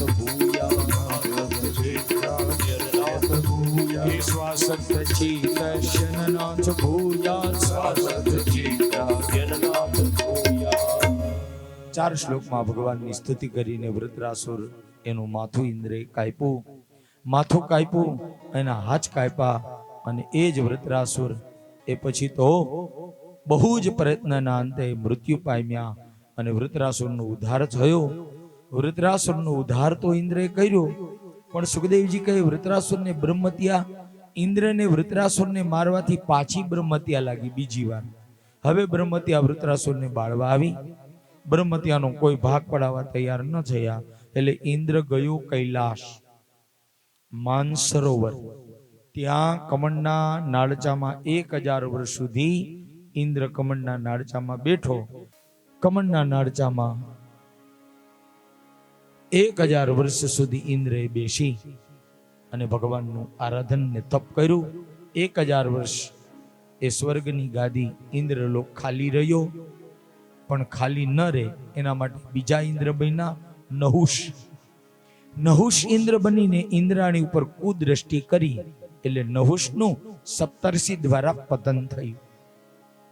ઇન્દ્ર 1000 વર્ષ પૂરા કરીને પાછો ઇન્દ્રલોકમાં આવ્યો.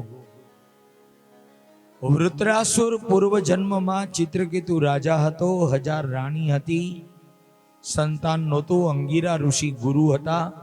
અંગીરા ઋષિએ ફળ આપ્યું કે 1000 માંથી એક રાણી ગમતી હોય એને ફળ ખવડાવ.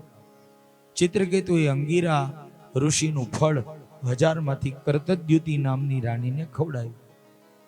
કર્તદ્યુતિ રાણીએ ફળ ખાધું અને ફળ ખાતા ગર્ભવતી બની 9 મહિને દીકરાને જન્મ આપ્યો. દીકરો થયો, હર્ષ શોક નામ રાખ્યું. બાકીની 999 રાણી હતી ને એને રાજાએ બોલાવવાનું બંધ કરી દીધું. 999 રાણીઓએ જન્મેલા બાળકને મારી નાખ્યો. ચિત્રકેતુ પાગલ બની ગયો, મારા છોકરાને માર્યો કોણે? કોઈ ન બોલ્યા કાંઈ. ચિત્રકેતુ રડ્યો. નારદજી આવ્યા, બાળકને જીવતો કર્યો. જીવતા બાળકે એ ચિત્રકેતુને ઉપદેશ આપ્યો કે આ જગતમાં તો જન્મ ને મરણ ઈ તો જગતનો નિયમ છે. એટલે ચિત્રકેતુને બાળકે કહ્યું, હું તારો દીકરો નથી, તું મારો બાપ નથી. તારા ને મારા ઋણના બંધન જે હતા ને એ હવે પૂરા થઈ ગયા. એમ કહીને બાળક ભગવાનના ધામમાં ગયા. એ જ ચિત્રકેતુ ભગવાનની ભક્તિ કરી સ્વર્ગનો માલિક બન્યો અને એ ગંધર્વ બન્યો. કૈલાશમાં એકવાર શિવ પાર્વતીની મશ્કરી કરી અને પાર્વતીએ શ્રાપ આપ્યો કે રાક્ષસ બની જા.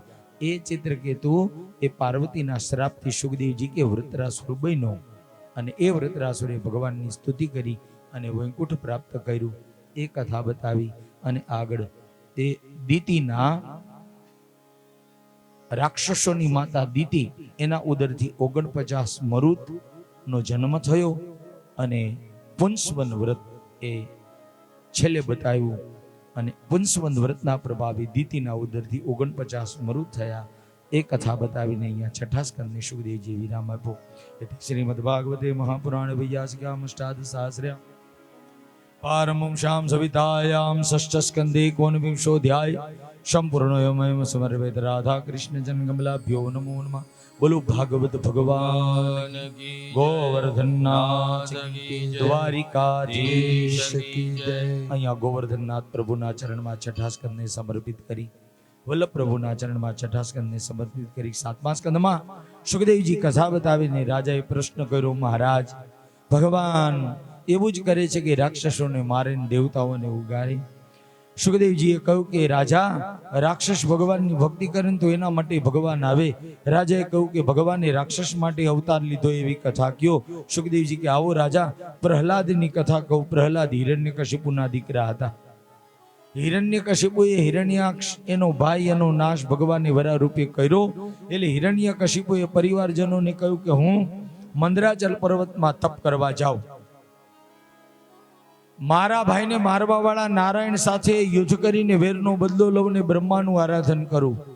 પરિવારને આશ્વાસન આપી હિરણ્યકશિપુ કયાધુ નામની પત્નીને આશ્વાસન આપી, પરિવારને આશ્વાસન આપીને મંદરાચલ પર્વત ગુફામાં આવ્યો. એક પગના અંગૂઠા ઉપર ઉભો રહ્યો, આકાશ તરફ દ્રષ્ટિ કરી અને હિરણ્યકશિપુ ઓમ બ્રહ્મણે નમઃ, ઓમ બ્રહ્મણે નમઃ, બ્રહ્મણે નમઃ, બ્રહ્મણે ઓમ બ્રહ્મણે નમઃ, બ્રહ્મણે નમઃ, ઓમ બ્રહ્મણે નમઃ, ઓમ બ્રહ્મણે નમઃ, ઓમ બ્રહ્મણે નમઃ, ઓમ બ્રહ્મણે. બ્રહ્માજીનું હિરણ્યકશિપુ તપ કરવા લાગ્યો. દિવસો મહિનાઓ વર્ષો વીતવા લાગ્યા. કયાધુ ગર્ભવતી હતા, એને ઇન્દ્ર મારવા માટે લઈ ગયો. અધવચ્ચે નારદજી મળ્યા. કયાધુને છોડાવીને નારદજી જંગલમાં કયાધુને લઈ ગયા. ભાગવતની કથા સંભળાવી, રામાયણની કથા સંભળાવી, ગીતાજીના શ્લોક સંભળાવ્યા. નારદજી સમજી ગયા કે આ કયાધુ ગર્ભવતી છે ને, એટલે આ કયાધુના પેટમાં રાક્ષસ બાળક છે ને, એ ભગવાનનો ભગત થાય. એટલે કયાધુને રામાયણ ભાગવત ગીતાજી સંભળાવ્યા અને એ નારદજી એ કયાધુને એની ઘરે મૂકી આવ્યા. આ બાજુ કયાધુએ બાળકને જન્મ આપ્યો, એનું નામ પડ્યું પ્રહલાદ. અને પ્રહલાદને નારદજીની ભક્તિ માના પેટમાં લાગી ગઈ, એટલે નાનપણથી ભગવાનની ભક્તિ કરવા લાગ્યો. આ બાજુ હિરણ્યકશિપુ અન્ન જળનો ત્યાગ કરી, ખાવાનું છોડી, પીવાનું છોડી, સુવાનું છોડ્યું, બધું છોડીને એક શ્વાસે બસ ઓમ બ્રહ્મણે નમઃ, બ્રહ્મણે નમઃ એમ બોલતા બોલતા એક પગના અંગૂઠા ઉપર 36,000 વર્ષ તપ કર્યું. શરીર સુકાઈ ગયું, શરીર ઉપર રાફડો જામી ગયું માટીનો. એ હિરણ્યકશિપુના શરીરને ફોલી ફોલીને કીડી મકોડા જીવ જનાવર જીવાત એના શરીરને ખાવા લાગી, તોય ડેગો નહીં. અને આપણને તો કીડી ચટકો ભરે ને તોય આપણે પલોચી વાળી બેઠા ઊભા થઈ જાય. આ કીડી બહુ હેરાન કરે. હિરણ્યકશિપુનું આખું શરીર ખવાઈ ગયું તોય ડેગો નહીં. આખા શરીર ઉપર રાફડો જામી ગયો. એના શરીરમાં ઘર બનાવી જીવ જંતુ રહેવા લાગ્યા. 36,000 વર્ષ થયા. તપનો અગ્નિ સ્વર્ગના દેવતાઓને બાળવા લાગ્યો. સ્વર્ગના દેવતાઓ બળવા લાગ્યા. બ્રહ્માને કહ્યું જાઓ. બ્રહ્મા આવ્યા, મંદરાચલ ગુફા પાસે આવી, રાફડાને દૂર કર્યો, પાણી છાંટ્યું. હિરણ્યકશિપુને પાછો રૂષ્ટપુષ્ટ બ્રહ્માએ બનાવ્યો. હિરણ્યકશિપુને બ્રહ્મા કે ઉઠ ઉઠ અને વરદાન માંગ. હિરણ્યકશિપુ કે એક વરદાન આપો, અજર અમર બની જાઓ, કોઈ મને મારે નહીં. બ્રહ્માજી કે ભાઈ મરવું તો પડે. હિરણ્યકશિપુ કે મરવું ન હોય તો? બ્રહ્માજી કે મરવું તો પડે ભાઈ. બ્રહ્માજી કે મારે મરવાનું આવે તો તને ન આવે? હિરણ્યકશિપુ કે નો મરવું હોય તો શું કરું? બ્રહ્માજી કે તો નારાયણની ધૂન ચાલુ કરી દે. હિરણ્યકશિપુ કે ખબરદાર, એની હારે તો યુદ્ધ કરવા તપ કરું છું. બ્રહ્માજી કે એક અમર છે એ ભગવાન નારાયણ છે. હિરણ્યકશિપુ કે એની હારે તો યુદ્ધ કરવું છે. બ્રહ્માએ કહ્યું કે તો મરવું પડે, વરદાન માગો એટલા માગી લે. અને હિરણ્યકશિપુ વરદાન માગે, ઘરમાં ન મરું, બહાર ન મરું, દિવસે ન મરું, રાત્રે ન મરું, પાણીમાં ન મરું, પવનમાં ન મરું, લોઢાથી ન મરું, લાકડાથી ન મરું, લીલાથી ન મરું, સુકાથી ન મરું, સજીવથી ન મરું, નિર્જીવથી ન મરું, દેવથી ન મરું, દાનવથી ન મરું, માનવથી ન મરું, યક્ષથી ન મરું, કિન્નરથી ન મરું, ચારણથી ન મરું, ગંધર્વથી ન મરું, કિન્નરથી ન મરું, હું લોઢાથી ન મરું, લાકડાથી ન મરું, લીલાથી ન મરું, સુકાથી ન મરું, સજીવથી ન મરું, નિર્જીવથી ન મરું, પશુથી ન મરું, પક્ષીથી ન મરું, જગતમાં જીવચર નભચર જલચર કોઈ નથી. હિરણ્યકશિપુ કે મરું નહીં. બ્રહ્માજી કે હવે બસ, બહુ માગ્યું. હિરણ્યકશિપુ કે છેલ્લો આશીર્વાદ આપો, તમારી બનાવેલી દુનિયામાં કોઈ નાથી હું ન મરું. બ્રહ્માજી કે બાકી હતું જીએ માગી લીધું, હવે તો અમર બની જ ગયો, જા ઘેરે. હિરણ્યકશિપુ ઘેરે આવ્યો, મોટી સેના ભેગી કરીને સ્વર્ગ ઉપર ચડાઈ કરી, એકદમ મોટી સેના એકત્રિત કરી સ્વર્ગ ઉપર ચડાઈ કરી, દેવતાઓને હરાવ્યા, પાતાળ લોકમાં દેવતાઓને હરાવ્યા, પૃથ્વી ઉપર દેવતાઓને હરાવ્યા, ચારે બાજુ પાપ ધર્મ અને અત્યાચાર એટલો બધો હિરણ્યકશિપુએ કર્યો અને જાહેર કર્યું કે જે નારાયણનું નામ લે ને એને મારી જ નાખવાના. એ નારાયણનું નામ લેતા બધા બંધ થઈ ગયા. મંદિરમાંથી ભગવાનની મૂર્તિઓ કાઢી નાખી, પોતાની મૂર્તિ બદલાવી ગઈ. હિરણ્યાક્ષ ભગવાન, હિરણ્યકશિપુ ભગવાન. એ જ હિરણ્યકશિપુનો દીકરો સુખદેવજી કે હે પ્રહલાદ થયો 7 વર્ષનો અને એને ભણવા મૂક્યા. આખા દેવતાઓ લોકના, ત્રણેય લોકના દેવતાઓ ભગવાનને કે આ હિરણ્યકશિપુને મારવા અવતાર કેદી લેશો? ભગવાન કે એનો દીકરો હમણાં ભજન ચાલુ કરે ને એટલે અવતાર લઉં. અને પ્રહલાદ 7 વર્ષના ભણવા મૂક્યા. ભણવા પ્રહલાદને મૂક્યા અને પ્રહલાદને રાક્ષસો શીખવાડે, મારવું, લૂંટવું, ચોરી કરવી, લૂંટફાટ કરવી, હિંસા કરવી, બધાને દુઃખ દેવું, એવું શીખવાડવામાં આવ્યું. પણ પ્રહલાદજીને એ વાત ગળે ઉતરી નહીં. પ્રહલાદજીને ભગવાનની ભક્તિ નારદની લાગી ગઈ હતી. એટલે પછી તો ગુરુજી હાજર ન હોય તો પાઠશાળામાં પ્રહલાદ રાક્ષસોના બાળકને મંડા ધૂન બોલાવા. એવી ધૂન બોલાવી પ્રહલાદજીએ. ગુરુજી આવીને કે હા હું નારાયણની ધૂન. ગુરુજી આવીને ધૂન બંધ કરાવી. પછી તો 6 મહિના થયા ને હિરણ્યકશિપુ પોતાના ગુરુજીઓને કહ્યું કે મારા છોકરાને લઈ આવો, એને હું આવડ્યું. પ્રહલાદને લઈ આવીને હિરણ્યકશિપુ ખોડામાં બેસાડીને કે તને હું આવડ્યું? પ્રહલાદે કહ્યું કે મને તો કાંઈ ના આવડ્યું, મને તો નારાયણ નારાયણ નારાયણ આવડ્યું. નારાયણ નારાયણનો જપ પ્રહલાદે કર્યો. હિરણ્યકશિપુને ગમ્યું નહીં. કહ્યું કે મારા શત્રુનું તું ભજન કરે, તને મારી નાખો. અને પ્રહલાદને મારવા માટે હિરણ્યકશિપુએ રાક્ષસોને બોલાવ્યા. રાક્ષસોને કહ્યું કે આને મારી નાખો. પર્વતો પર લઈ ગયા રાક્ષસો. પર્વતો પરથી ધક્કો માર્યો. પ્રહલાદને પર્વતો પરથી પછાડ્યા, પણ અધવચ્ચે ભગવાન નારાયણે તેડી લીધા. બોલીએ ગોવર્ધનનાથ કી જય. પ્રહલાદને ભગવાનને તેડી લીધા અને ભગવાનને પહેલી વાર પ્રહલાદને બચાવ્યા. પ્રહલાદને વિશ્વાસ બેસી ગયો કે હવે તો જ્યાં વિપત્તિ આવે, આપત્તિ આવે, ત્યાં મને મારો ભગવાન બચાવશે. એવો પ્રહલાદને ભાવ થયો અને ભગવાનને યાદ કરવા લાગ્યા. ઘરે પાછા આવ્યા. પછી પાણીમાં ફેંકા, અગ્નિમાં ફેંકા, કૂવામાં ફેંકા, ઝેરી સર્પો પાસે ફેંકા, પણ ક્યાંય પ્રહલાદનો વાળ વાંકો ન થયો. પછી તો પ્રહલાદને 15 દિવસ જેલમાં પૂર્યા. ખાવા પીવા ન દીધું પ્રહલાદને. સુખદેવજી કે 15 દિવસ જેલમાં પ્રહલાદને પૂર્યા ને તો જેલમાં અન્નપૂર્ણા અને લક્ષ્મીજી પ્રહલાદને જમાડવા આવ્યા. પછી તો 15 દિવસે હિરણ્યકશિપુએ જેલના દરવાજા ખોલાવ્યા. ત્યાં તો પ્રહલાદજી હતા એના ડબલ થઈ ગયા. એવા જાડા થઈ ગયા પ્રહલાદજી. હિરણ્યકશિપુ કે તને તો ખાવા ન દીધું, જાડો થયો. પ્રહલાદજી કે ના ના, સવારે ચા નાસ્તો કરતો, બપોરે સરસ મજાનું જમવાનું મળતું, સાંજે સરસ મજાનું જમવાનું મળતું. હિરણ્યકશિપુ કે હવે તને મારવો કેમ? પ્રહલાદજી કે મારવા વાળો ભગવાન અને બચાવવા વાળો ભગવાન. મારને વાલા હે ભગવાન, બચાને વાલા હે ભગવાન.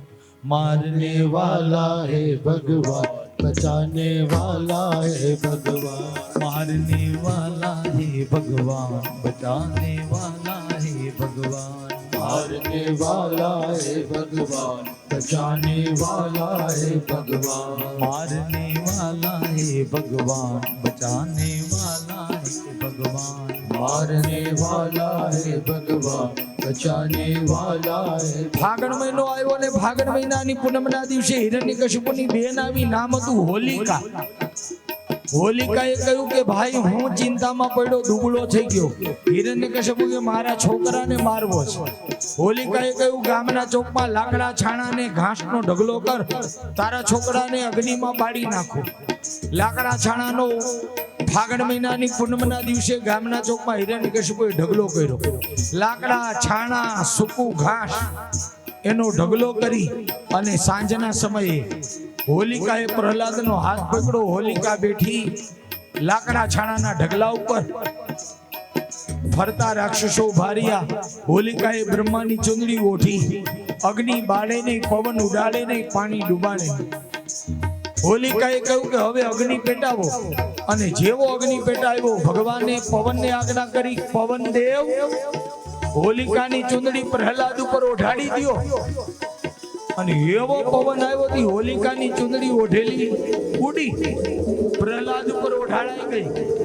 પરિણામે હોલિકા બળવા લાગી અને પ્રહલાદ બચી ગયા અને ભગવાનને યાદ કર્યા. હોલિકા ચીસો પાડવા લાગી, બચાવો બચાવો.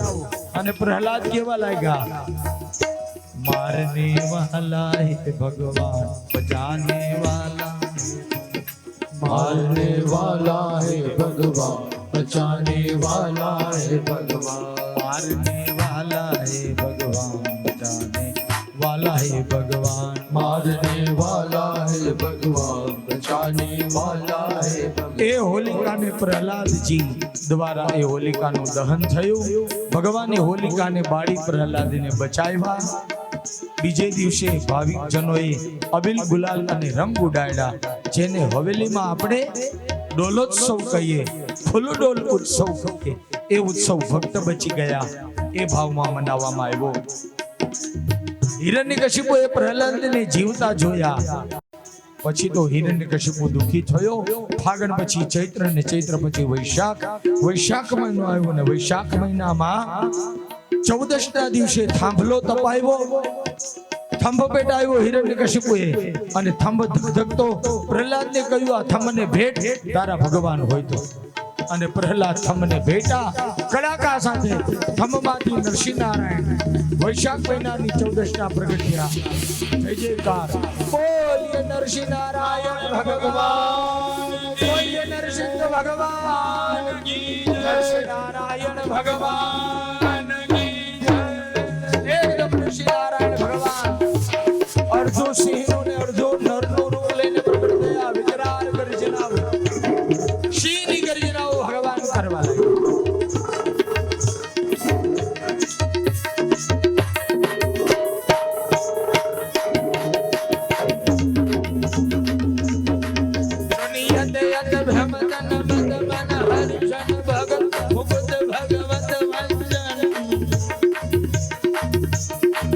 सुरपति अंदर हत वहत समवन हत सदगत मत वन मन सजनो.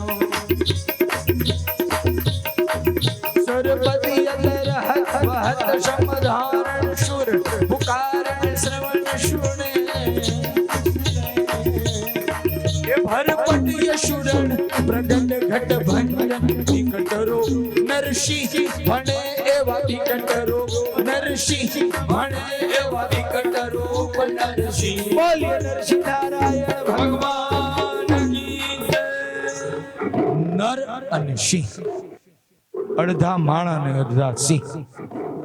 ભગવાનનું ઋષિ રૂપ, માથાથી કમર સિંહ અને કમરથી નીચેનો ભાગ નરનો. સિંહની ગર્જના કરતા પ્રગટ થયા.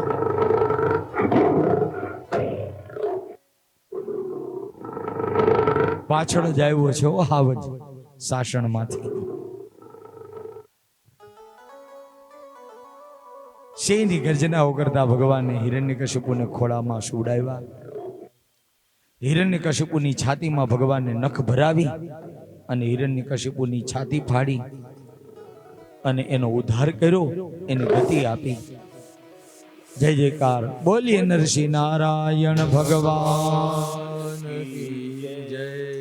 પછી તો ભગવાનનો ક્રોધ શાંત ન થયો એટલે દેવતાઓએ પ્રહલાદ દ્વારા સ્તુતિ કરાવી અને પ્રહલાદની સ્તુતિથી નરસિંહ નારાયણ શાંત થયા. બધા જ દેવતાઓએ ઋષિ મુનિઓએ બધાએ સાથે મળી નરસિંહ નારાયણ ભગવાનની આરતી પૂજા કરી. તો એ ભાવે આપણે પણ નૃષિ પ્રાગટ્ય કરી અને આપણા સત્સંગ સંગત્રને વિરામ આપીએ.